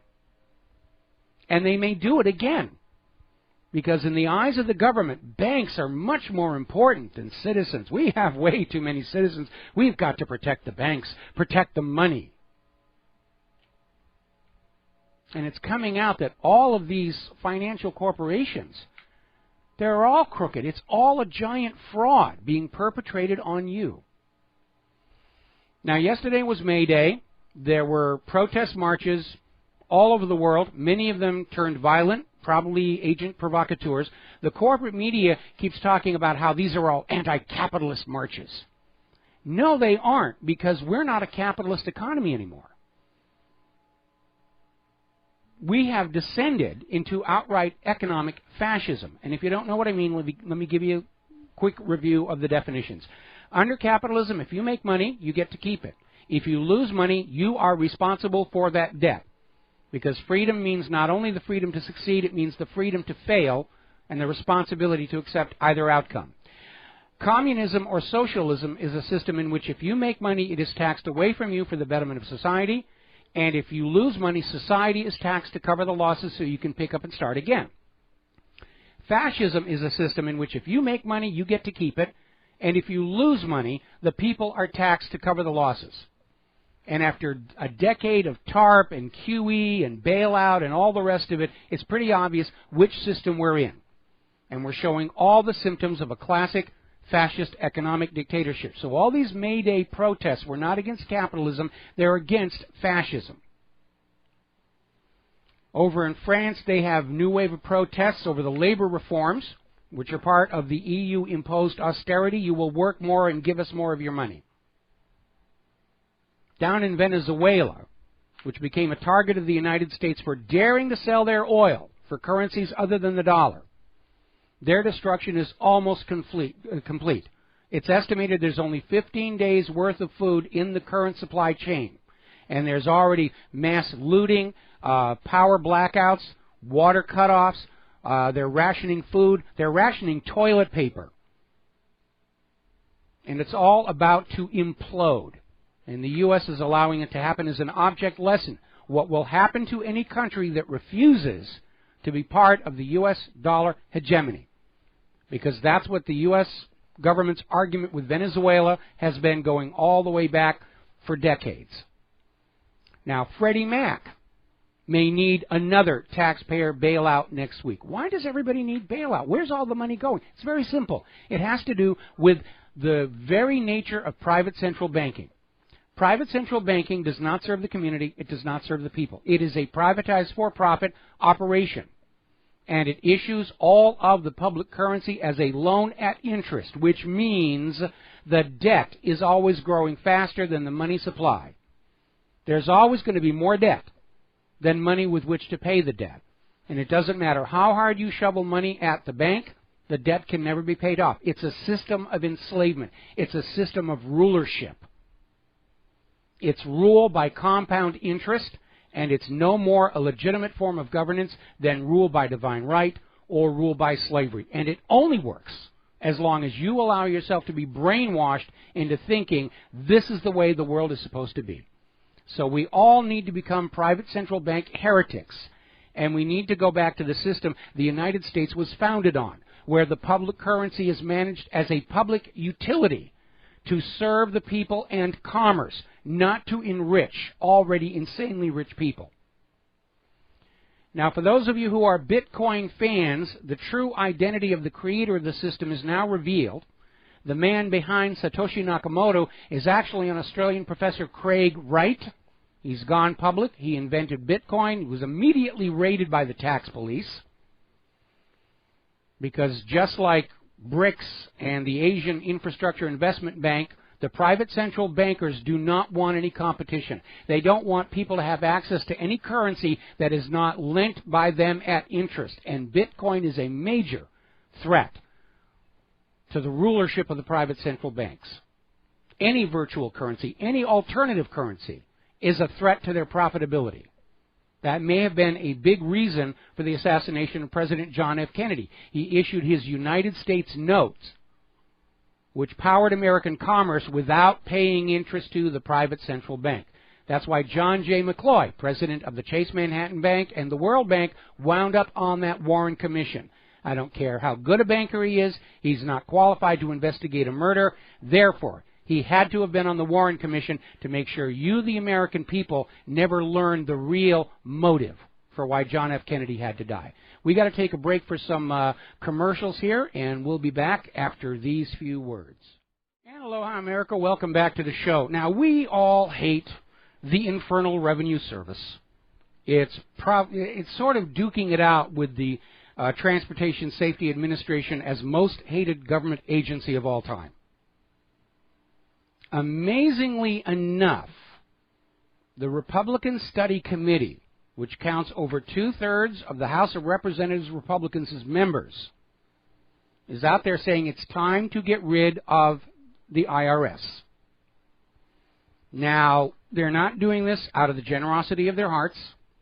They're going to get the money from you some other way, possibly with a sales tax. Taxes symbolically go down by microscopic amounts from time to time, but we've seen the general trend from the start of the income tax to the present day. Government has become the most expensive thing you will ever buy in your life. Americans pay more for taxes than they pay for their housing, food, and clothing together. That's a lot of money. Are you getting value for that dollar? The answer for most people is no. And what we really need is a cash for clunkers program for the government, where we take our old, bloated, wasteful, inefficient government, we take it over to the junkyard, we put it in that little machine and mash it down to a little coffee table, and then we get a check for $20,000 each to buy a smaller, more efficient government. That's what we need, cash for clunkers. Worked for the cars, should work for the government. On a more serious note, I think the reason that this study committee is suggesting getting rid of the IRS over and above the hostility of the American people is the realization that more and more Americans understand that 16th Amendment that this is all based on never actually was ratified in accordance with the Constitution. And right now, for most Americans, compliance with that Constitution is becoming a major, major issue. If the government isn't playing by that original contract with America, the Constitution and the Bill of Rights, most people don't see it as a legal, legitimate government anymore. It's an imposed puppet regime on behalf of Tel Aviv. And we're not going to be happy with that any more than the Iraqis were happy with their puppet regime, the Iranians happy with their puppet rulers, the people of Chile, and all these other countries that the U.S. has played this game with. But the government is beginning to understand that we, the people, are getting very angry. We find ourselves in a tremendous number of parallels with the same abuses by the rulers that led to the writing of the Declaration of Independence. And maybe somebody in Washington, D.C. is saying it might be prudent for us to pull back and stop pushing as hard, or there could be a revolution in this country, which I'm opposed to. The wrong people always get killed and crippled in this sort of thing. I would like to see a peaceful transition. What I foresee happening is the U.S. government collapsing the way the former Soviet Union did. And we're going to have about 4 months of needing to take care of ourselves, our friends, our neighbors, and our communities while we form a whole new nation in this land. And it's going to be just like the Soviet Union to the Russian republics. And life will be better. We've got to take a break for station ID. We'll be right back. Aloha, America. Welcome back to our show, hour number 3. And yes, World War III is a really bad idea in general, and especially because we're probably going to lose this one. All righty, now Mario Draghi is out there telling savers, buy more stocks. Got to keep people in the stock market. Got to keep you in the savings account. One of the reasons they're pushing for the cashless society is in order to prevent runs on the bank. You're not going to be allowed to have your money outside their bank. That's what they're pushing for. All right, we're going to go ahead and grab ourselves a phone call from Jim in New York. Aloha, Jim. Welcome to the show. What's on your mind? Hey, Mike. How are you? Doing fine. Can you turn down your speaker on your computer or radio? Sure, Mike. I wanted to talk to you about the ADL putting out a statement telling Trump not to use America first. Yes. They believe it's anti-Semitic. Yeah, because if you're an American, you will put Israel first. Or you're a filthy, Jew-hating anti-Semite who wants Hitler to come back and gas the Jewish babies in the ovens. You know, they've come out with an Abe Foxman talking doll. Unfortunately, it only says one thing. You're an anti-Semite. You're an anti-Semite. You're an anti-Semite. Yeah, well, we need to boycott that doll. Yeah, I certainly wouldn't have one. Yeah, neither would I. But it's just amazing. The First Amendment is pretty much shot in this country. Not here on the internet and the independent media. That's why they're so upset. Israel got used to being in control of the American corporate media and the American political system, and now we're all breaking free. The internet is the purest expression of a true democracy that you can find. Everybody has an equal voice out there, and they don't know how to deal with it. The internet is changing the fundamental way information flows through society as dramatically as when Gutenberg reinvented movable type printing and made books affordable to the middle class. And if you study the social upheaval back then, you see a lot of parallels here, where they were trying to get control of it. They were trying to say, oh, you shouldn't have books. You had religious leaders out there telling people that if they tried to read a Gutenberg Bible, they would go to the dark regions, and they were in a panic. And what we learned out of that whole period of history is that those institutions that could evolve to adapt to the new environment of a better informed, more literate society survived, and those that could not adapt went extinct. And I think the United States government, which is carrying the burden of 200-plus years of outright lies to the American people, is fossilized by that burden, and they're not going to be able to adapt and evolve, and they are going to go extinct.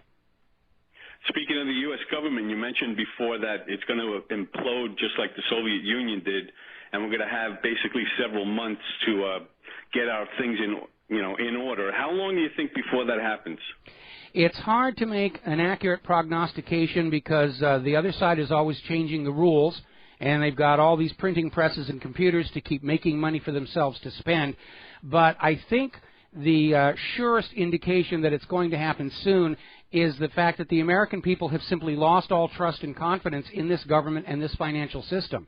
And we saw that in the Soviet Union, where there was a network of fax machines. They didn't have the computers that we have access to, but there was a network of fax machines called the samizdat, where people were writing articles exposing where the government was lying and just sending them all over the Soviet Union, and the Soviet government couldn't get control of it, and it reached a point where when Chernobyl actually happened, the Soviet citizens were already deeply suspicious of their government being less than honest about what was going on, and that allowed Mikhail Gorbachev to come on out with glasnost and say, all right, you caught us, we were lying before, we're going to be more open and trusting and truthful from now on, but it was too little too late, and the Soviet Union collapsed, thankfully with relatively little bloodshed, and life in the Russian republics is a lot better today than it was in this former Soviet Union, and I am foreseeing that when we get on the other side of this coming transition, life for ordinary Americans in this country is going to be a lot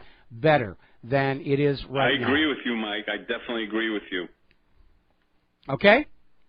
Okay. All right, well, thank you very much for the phone call. We're going to let you go. Now, I'm going to have to tip the hat to Greenpeace, even though they're still very much on board with the human-caused global warming nonsense. But Jorgo Riss, director of Greenpeace in Europe, is out there. They have gotten hold of the Transatlantic Trade and Investment Partnership papers, at least a good portion of them, 2/3 of them, and they have leaked them out there. And it is everything that critics were concerned about, with all the secrecy. Basically, this treaty and its counterpart, the Trans-Pacific Partnership, put corporations at the center of public policy making to the detriment of environment and public health. The corporations have decided to cut out the middlemen of the illusion of a civil government and simply say, we're going to run planet Earth like a business, we're going to make money, we're going to sell you dangerous products, and there's nothing you can do about it, and you might as well just get used to it. Now, over in the corporate media world, Fox News has received some very humbling news. They have taken a major hit in their ratings recently. They're not in first place anymore. They're used to that crown.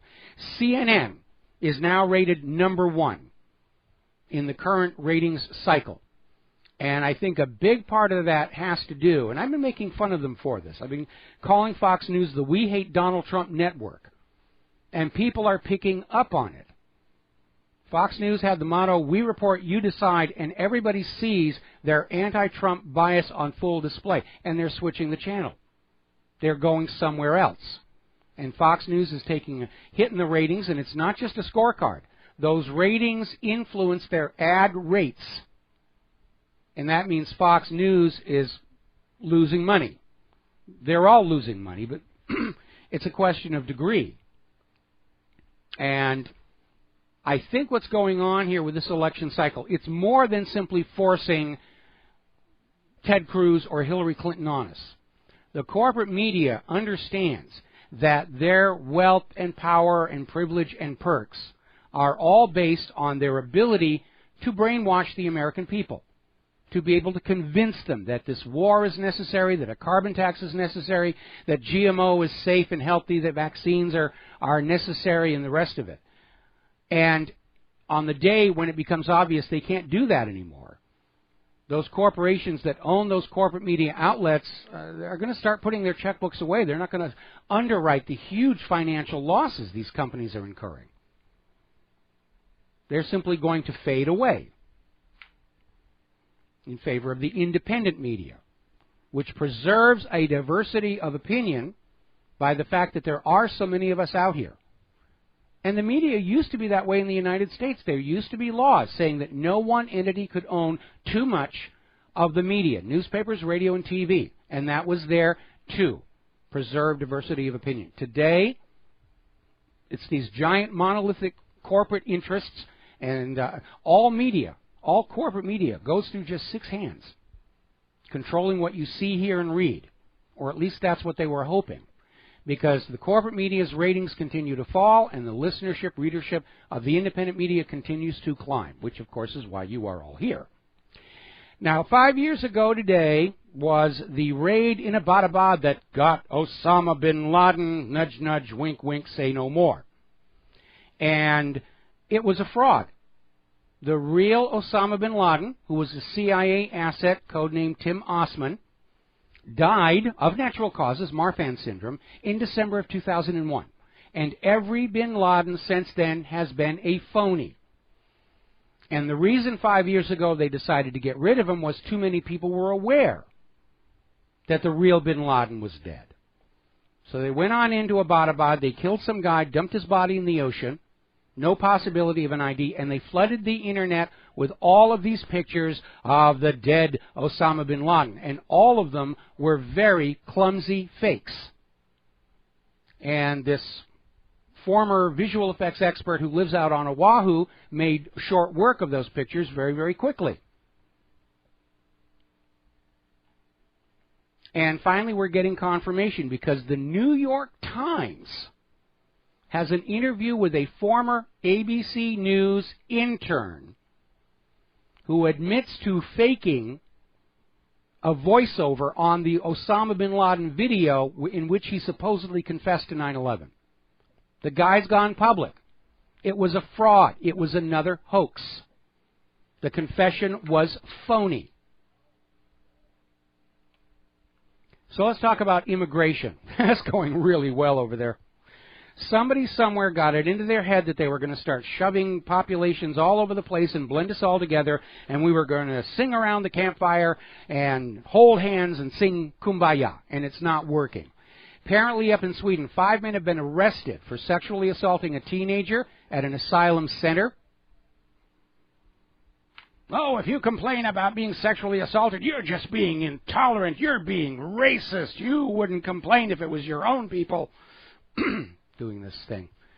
Germany, according to the New Observer Online, is out there saying that you might as well get used to it. Sex attacks are going to increase, especially as we go into summertime and those German Frauleins are walking around in summer clothes, short skirts and tank tops, and really it's their fault for dressing so provocatively. No, I thought that whole blame the rape victim mindset went out in the 1990s.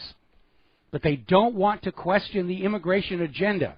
So this explosion of sex attacks across the country, oh, it's all the fault of the women. They're dressing provocatively. It's all their fault. And I imagine that's not going to go over very well with the German people. It's nonsense. The Nordic resistance movement had a demonstration in Borlänge, Sweden yesterday, protesting against the immigration policy. It was even more intense down in Germany. Their justice minister, Heiko Maas, was not able to finish his Labor Day celebration or May Day celebration. He was booed and literally chased off the stage and down the street by the German people, screaming traitor after him.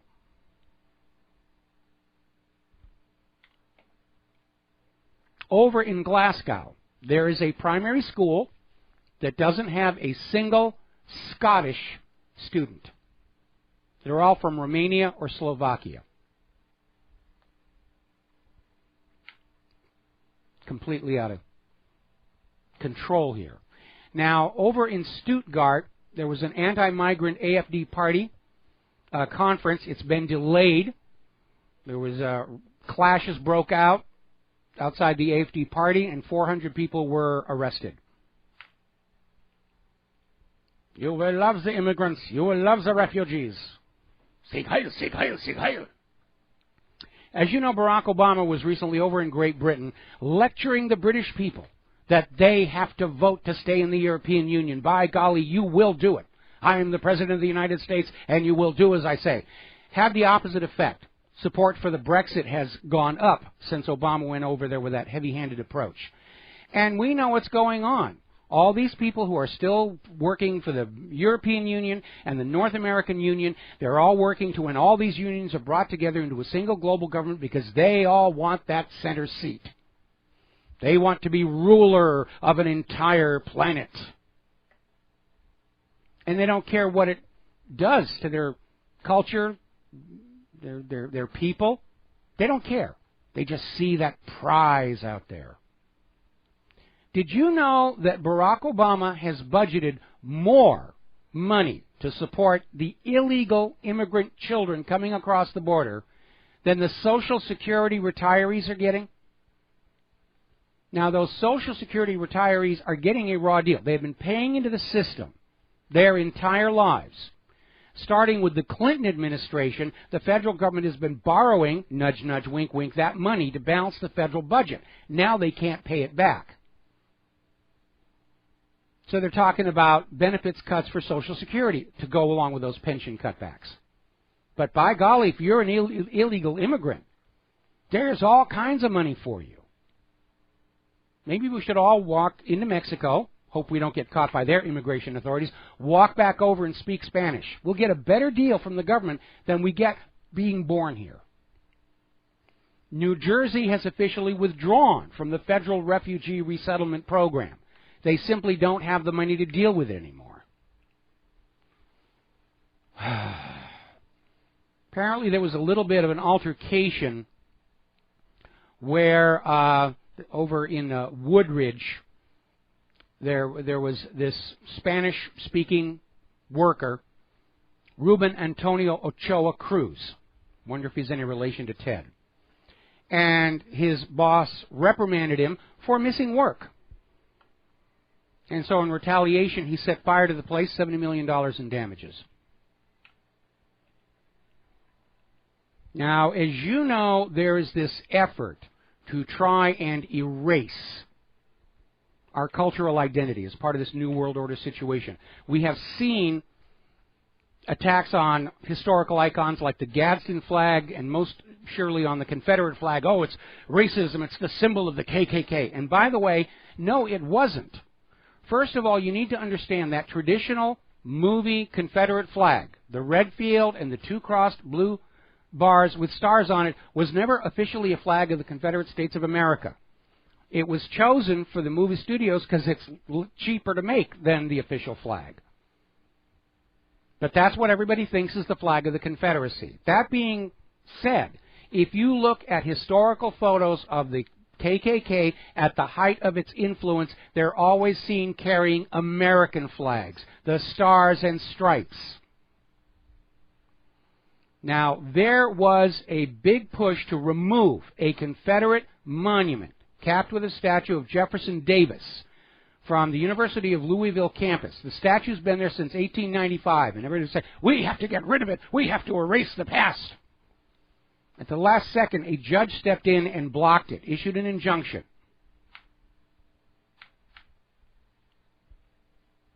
So, anyway, let's talk about issues of science and health, if you will, and concerns over the vaccine crisis. There is a big stink going on over in China where their vaccine distribution system developed some serious problems. And vaccines were not properly stored. They were not refrigerated.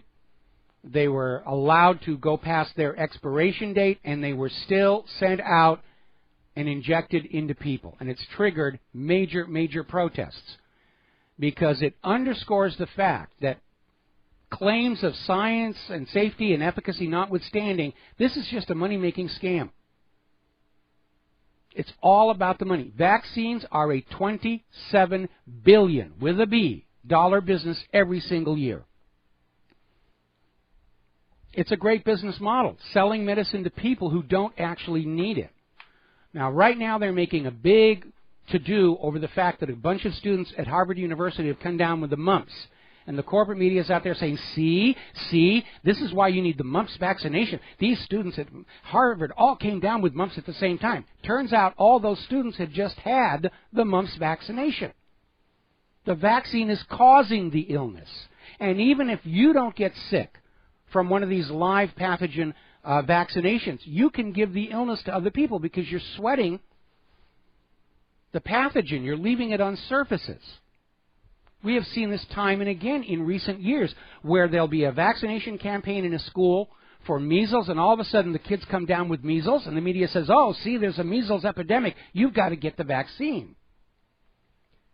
And here's where it gets really, really scary. This is from Natural News.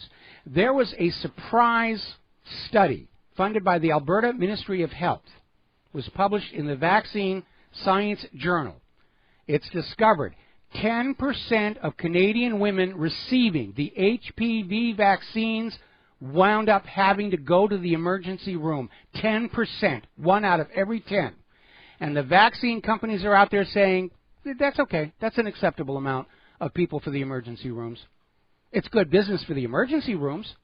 They're raking the dough in. 10%. And we're supposed to say, yeah, that's okay. And they want to mandate that for American children, girls and boys, who, by the way, never get cervical cancer. We're going to take another break for some commercials. We'll be back after these few words from our sponsors. Aloha, America. Welcome back to our show here, and we're going to go to the phones to hear Rob in Chicago. Aloha, Rob. Welcome to the show. What's on your mind today? Rob, are you there? Yes, I am. Ah, okay. I was about to put your face on a milk carton. Yeah, there we go. Well, I've been bothering John for a while, so now that you're here, I'll catch up with you. Okay. Thank you, I think. Appreciate your your talk. I wanted to bring up the subject of the FDA, which for many, many years I've been screaming that what are they doing out there besides not protecting us like they're supposed to? And then I realized, well, the new FDA director is horrible. They said that it's now gone over completely to Big Pharma because that guy's been in bed with Pharma for years. Then I started looking back, and I found out that the previous lady that was in charge, her mother and father were both part of the Eugenics Society out in California back in the early days. And, in fact, Dr. Mangala was rumored to be getting a lot of his training from them. Well, I don't know about the training, but when Hitler started establishing his race hygiene program in Germany, he drew on American eugenicists for his inspiration, and it was because of that the eugenics movement collapsed during World War II because of those links to the Nazi practices, like the mother's medals and the rest of it. And they've never really been able to sort of get people talking about that in a positive way ever since, along with the idea that when you start talking about transhumanism, we're going to make humans better than they are, it carries with it an implicit comment that you're defective and inferior just the way that you are, which means there's no place for you in that transhumanist future. Right, that makes sense. And obviously, if they could make a better entity, we won't even call it a human because now they've already distorted our DNA so many times over because of GMOs and all this other stuff. And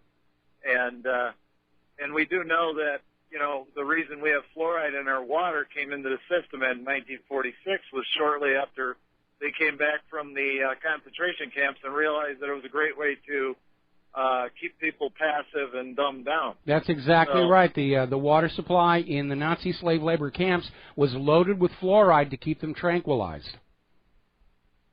Yeah, and when I just try to point out to people, help me understand what the FDA and our government's actually doing, and they can't argue that there has been maybe not a public eugenics program, but there's been a quiet eugenics program in many layers and many fronts that people don't even realize. And obviously, the one that's blatant now is the vaccinations that are designed to collapse immune systems Because well, they're they put designed to make mag-leaves money in is what they're designed to do. And you're absolutely right. Those researchers in Florida who all met with their strange deaths had discovered that there is a protein included in modern vaccines called nagalase, which destroys the ability of the body to use vitamin D as part of its own immune system, and it leaves you wide open for things like cancer and autism, and there is no legitimate reason for nagalase to be in vaccines. It's just all about trade building. Now, you ask, what is the FDA really doing? It's the same thing that the Securities Exchange Commission is doing, or the Minerals Management Board is doing. They're basically acting as theater. They're trying to reassure you that the government that is taking so much of your money is working to keep you safe, and they aren't really. It's a very cushy job. They just have to sit there and look like they're important, and the government goes on taking your money, and we have the Deepwater Horizon disaster. Hanford is leaking all over the place. We have very dangerous toxic chemicals in our food, vaccines that make you sick, and the rest of it. We've gone totally all the way down to all of the ills that afflict any fascist economic dictatorship. Yes, and unfortunately, people seem complacent about it. I know I've talked with... Not around here. Not us.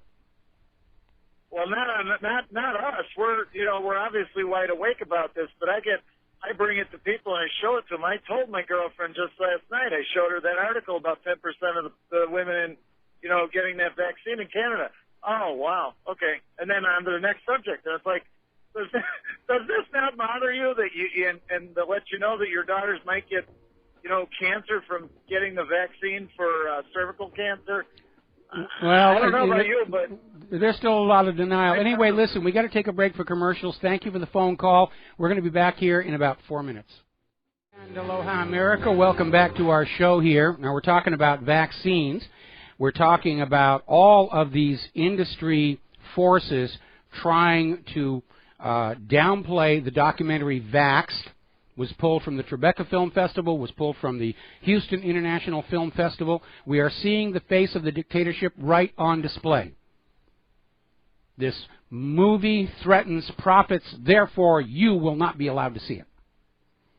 And we've been hearing very troubling rumors that the CDC is getting ready to mount a major PR campaign to, once again, try and discredit vaccine critics. They're going to go back and redo their study that they claimed showed there was no link between vaccines and autism, which was exposed as a fraud by one of the authors of the original report. But it's a little bit too late because we're looking at a story, a YouTube video rather. Somebody has been leaking internal CDC emails confirming they knew there was a problem with the vaccines and they needed to cover it up. And there's something you need to understand about the Centers for Disease Control. Like the Federal Reserve, it tries to pretend it's part of the government, but it isn't. It's a private, for-profit corporation. Most of its funding comes from the medical industrial complex. Now, getting on to the topic of human-caused global warming, this is actually the first day that we haven't had a story about snow falling somewhere in the northern hemisphere. But the reality is that's another big hoax that is falling flat on its face. Back in March 20th, 2000, the UK Independent ran the banner headline, "Snowfalls are now a thing of the past. The world is warming. It's all your fault. It's carbon dioxide. And you will atone by paying carbon taxes and letting the global government tell you how you're going to live your life." And they were predicting all this stuff, sea level rise, polar bears going extinct. None of it happened. And now they're trying to backpedal and say, well, okay, maybe, And there's a story from Investment Watch blog. Climate change may not lead to more floods and droughts after all. 1,200 years of data contradict the global warming scare stories. So they're already out there backpedaling and saying, well, okay, all right, yeah, we had snow, but, and they're still out there with this idea that global warming leads to colder winters, which is utter nonsense. Put a pan of water on low heat on that back burner on the stove. When it freezes over, get back to me. All right, we're going to go back to the phones here. Dave in Nevada, aloha. Welcome to the show. What's on your mind? Davey? Hey, it's good to have. How you doing? It's good to have you back on RBN. First of all, I just wanted to comment on the whole global warming thing. There was, I don't know if you read this recent story on Warren Buffett's company, Berkshire Hathaway. There was a global warming lobbying group telling Berkshire Hathaway that they needed to reduce their fossil fuel usage. But apparently the elites, such as Berkshire Hathaway and Warren Buffett, when it comes to investing, they don't believe in global warming. They said no, we're not gonna reduce it. So it basically tells you what the elites really think is going on with. Well, no, wait a minute. I want to back up here a second here because you gave it away right there. Believe in global warming. Okay, you're treating it like it's a religion, like we should just believe and accept what somebody in a white lab coat told us. And the reality is there's never been a strong scientific backing that humans are a dominant influence on climate. Climate on Earth is controlled primarily by the degree of solar energy output, which is right now heading into a lull, a repeat of the Maunder minimum, and the slowly changing shape of the Earth's orbit, which goes from circular to elliptical over hundreds of thousands of years. And when it's more elliptical, the Earth spends more time away from the Sun, following Kepler's laws of orbital dynamics, and you get the ice ages. And as the orbit becomes more circular, you get the interglacials, which is where we are right now.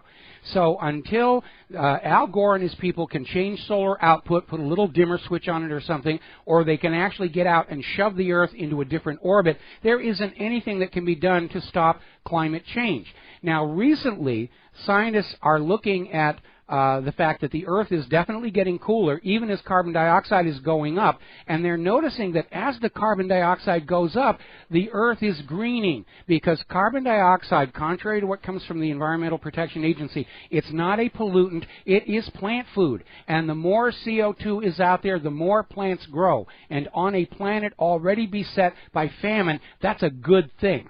Do you know commercial greenhouses actually increase the amount of CO2 inside the greenhouses because it makes the plants grow faster, taller, and bear more saleable product? It's actually a good thing. But it was demonized by the global warming movement because that was the only one they thought they could drop on humans to blame in order to impose a carbon tax, buy and sell carbon credits, and the rest of it. Water vapor is overwhelmingly the strongest greenhouse gas in the atmosphere, but you're not going to get people to pay a cloud tax. Methane is 10 times as potent a greenhouse gas as carbon dioxide, but most methane is produced by deep crust microbes, termites, and cows, life forms far too intelligent to listen to Al Gore and his nonsense. So they picked carbon dioxide and said, ooh, it's a problem, it's going to ruin the Earth. And this is classic politics. Take something that happens naturally, declare it's a crisis, and offer to sell everybody a solution. Sure, and you can't have, you need photosynthesis. That's the bottom line. You need CO2. Yeah, if all the CO2 on Earth were to vanish, the life chain would collapse completely. Yeah, absolutely. You wouldn't have food. You just wouldn't have any nutrition. It would be gone. Yes. And so this whole thing, the whole argument collapses. But the second thing I wanted to comment upon was this whole vaccine thing. In California, I can read a little Spanish, and there is, I was looking at this cover of this Spanish kind of newspaper that circulates locally, and it was talking about how illegals are going to have access to Obamacare in California. And on the picture, was this cute little Mexican baby and this large needle that signified vaccine. So if these illegals think that they're coming over here and they're going to get some kind of freedom with their Medi-Cal, they got another thing coming. People need to understand what's going on here. Well, I mean, all you need to do is look at the correlation between the saturation of our society with these mandatory vaccines and the soaring rates of autism. You know, when before this mass vaccination campaign, autism hit 1 out of several thousand children. Now it's up to 1 in 66, 68, and it's only getting worse. And the CDC just came out with a new schedule of mandatory vaccines for all children to have. It's just about the money. Stick a needle in, get the bucks. And if the needle makes them sick, Well, we make more money treating the symptoms.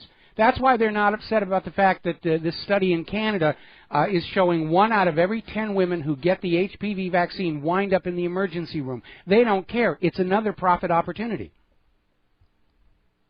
And yes, and the funny thing is, even nurses are getting vaccinated, and they're dying from vaccinated. Why? Because they listen to their doctors. I was talking to some guy whose sister was, or a relative was, a nurse, and he said that his relative died from vaccination. He was recommending that she not do it. Yeah. She died from the vaccination. Yeah, it does. It's there you go. It happens a lot. And the people who are making all this money off of this scam, they don't care.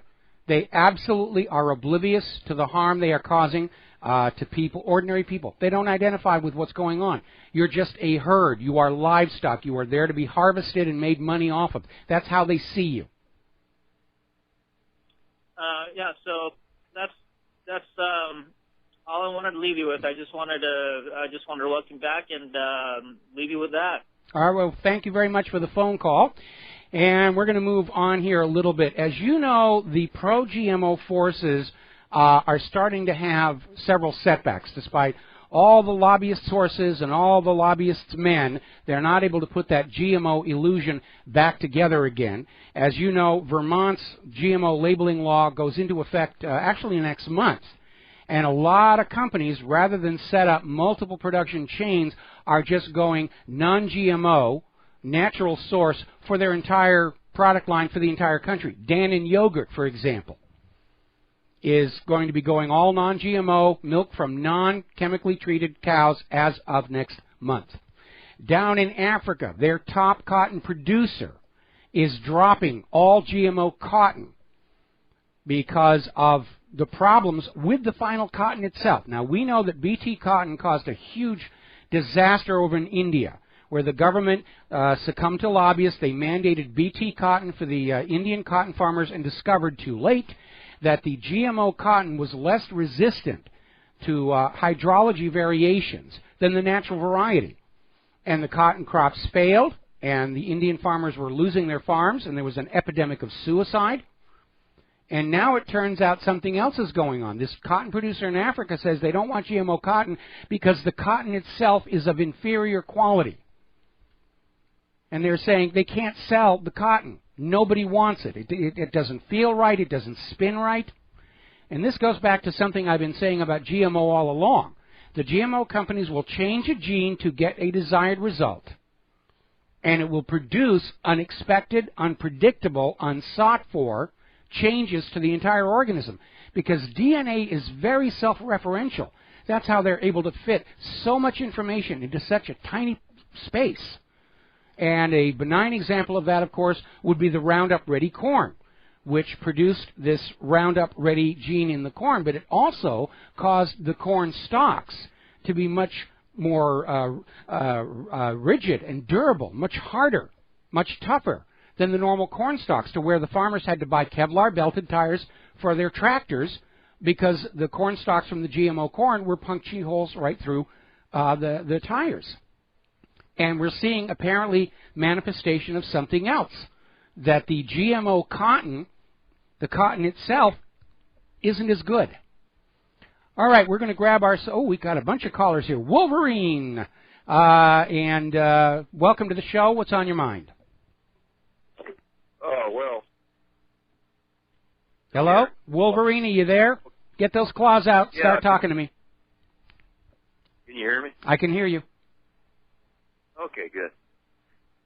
Okay, so historically, you can track the culprits of this manufactured fraud, whether it's GMOs. And yeah, I agree. It's a reality for sure. It's a satanic, Talmudic. We don't even need to go to the religious overtones. This is the most dangerous technology humans have ever experimented with. They're tinkering with the code of life, and it would take just... Who are they that are doing the GMO companies? The GMO companies, and they're not looking. But who are the scientists? Like the guy at the lead man at the Centers for Disease Creation and Promotion. He's a Jew. He's a All right, I really don't want to go down this path, Wolverine. Thank you very much for the phone call, and let's switch to Frank in London. Aloha, Frank. Welcome to the show. What's on your mind? Hi, Mike. It's just a brief one about the corporate media. I was just looking at a compilation of George Galloway and people like that on debates with the mainstream media. And some of these people are, I don't know how they managed to get that job, but they're downright stupid. Some of them, they blatantly lie, and I've looked at it carefully how they lie, but they cannot even back their lies up. Instead, they try to spin their way out of it. And it just sounds so stupid and it's so obviously biased. So, for instance, the big kerfuffle about Ken Livingstone, the ex-former London mayor, about the remark he made about Nazism and Zionism. And the George Galloway was on, I think, Channel 4, one of those channels anyway, and they were asking him, the guy he was debating said that Ken Livingstone said that Zionism and Nazism are the same, which he never said that. No, he didn't. And the interview was backing up this guy's accusations. And they had to, George Galloway made them repeat it and said, well, where did you hear that? He never said, what he said, that the Nazis cooperated with the Zionists. Which is absolutely true. Prior to 1933, the Zionists and the Nazi government were buddy-buddy, and the Nazi government was going to help German Jews emigrate to Palestine. And it wasn't until the boycott against Germany's economy was launched that friction started to build between them. That's right. And the ploy, what they're trying to do, they're trying to convolute, they're trying to interwoven things like elements that if you criticize Israel or you criticize Zionism, you are criticizing the whole Jewish community, which is a nonsense. I can't believe these people are that stupid. They're not, but they're paid to say these things. I mean, you know, these people are paid very handsome salaries to say these things, and that's what they accept their money for. And a primary requirement for the job of being a talking head in any corporate media is the ability to stand there with your hair on fire and insist you cannot smell any smoke. Yeah, the good thing about it, people can see right through it. And I mean, they got ripped apart, both of them. George Galloway just totally took them apart. Good for George. I'm still trying to get him on my show here. Yeah, okay then, Mike. All right, well, thank you very much for the phone call. We're going to let you go. Getting on back to science and health issues, the largest food producers, egg producers, vegetable producers, are trying to get Congress to change the Freedom of Information Act so that lobbying activities on behalf of these food producers can be legally hidden from the American people. We're talking about your food. If you have any rights at all, you have a right to know what is in your food. And look how hard they're fighting to hide GMO. Look how hard they're fighting to hide certain chemicals that are in your food. And now they're out there telling Congress, we have to be immune from the Freedom of Information Act because the public can't know what we're lobbying you for, which tells us right there that it is not for the safety and efficacy of the food and the nutritional value. It's all about ramping up those corporate profits. Now, we know how Nestle has been out there in California sucking one of the few remaining uncontaminated by fracking fluid aquifers dry and then bottling the water and selling it back to the people in California for a couple of bucks a bottle. But apparently now they're moving to a new area called Kunkelstown, where they're trying to basically gain access to that city's aquifer and empty that as well. All right, we got to take a break for commercials. We'll be right back. America, welcome back to the show here. And over at the We Hate Donald Trump Network, they're back to pounding on that issue about these classified 28 pages that prove Saudi Arabia was behind 9/11. And let's scotch that one right here and right now. To learn if you are being lied to, look for what should be there and isn't. And what isn't there is a motive for Saudi Arabia to pull a 9/11 on the United States of America. Saudi Arabia has become very, very rich from the petrodollar deal. Saudi Arabia has invested much of that money almost $500 billion in the U.S. economy. They're not going to do anything that would allow the U.S. government to basically grab all that money, would they? It just doesn't make any sense. They'd be killing the goose that lays the golden egg. If Saudi Arabia wanted to hurt the United States of America, all they need to do is ask for that money back. And it would crash the U.S. financial system.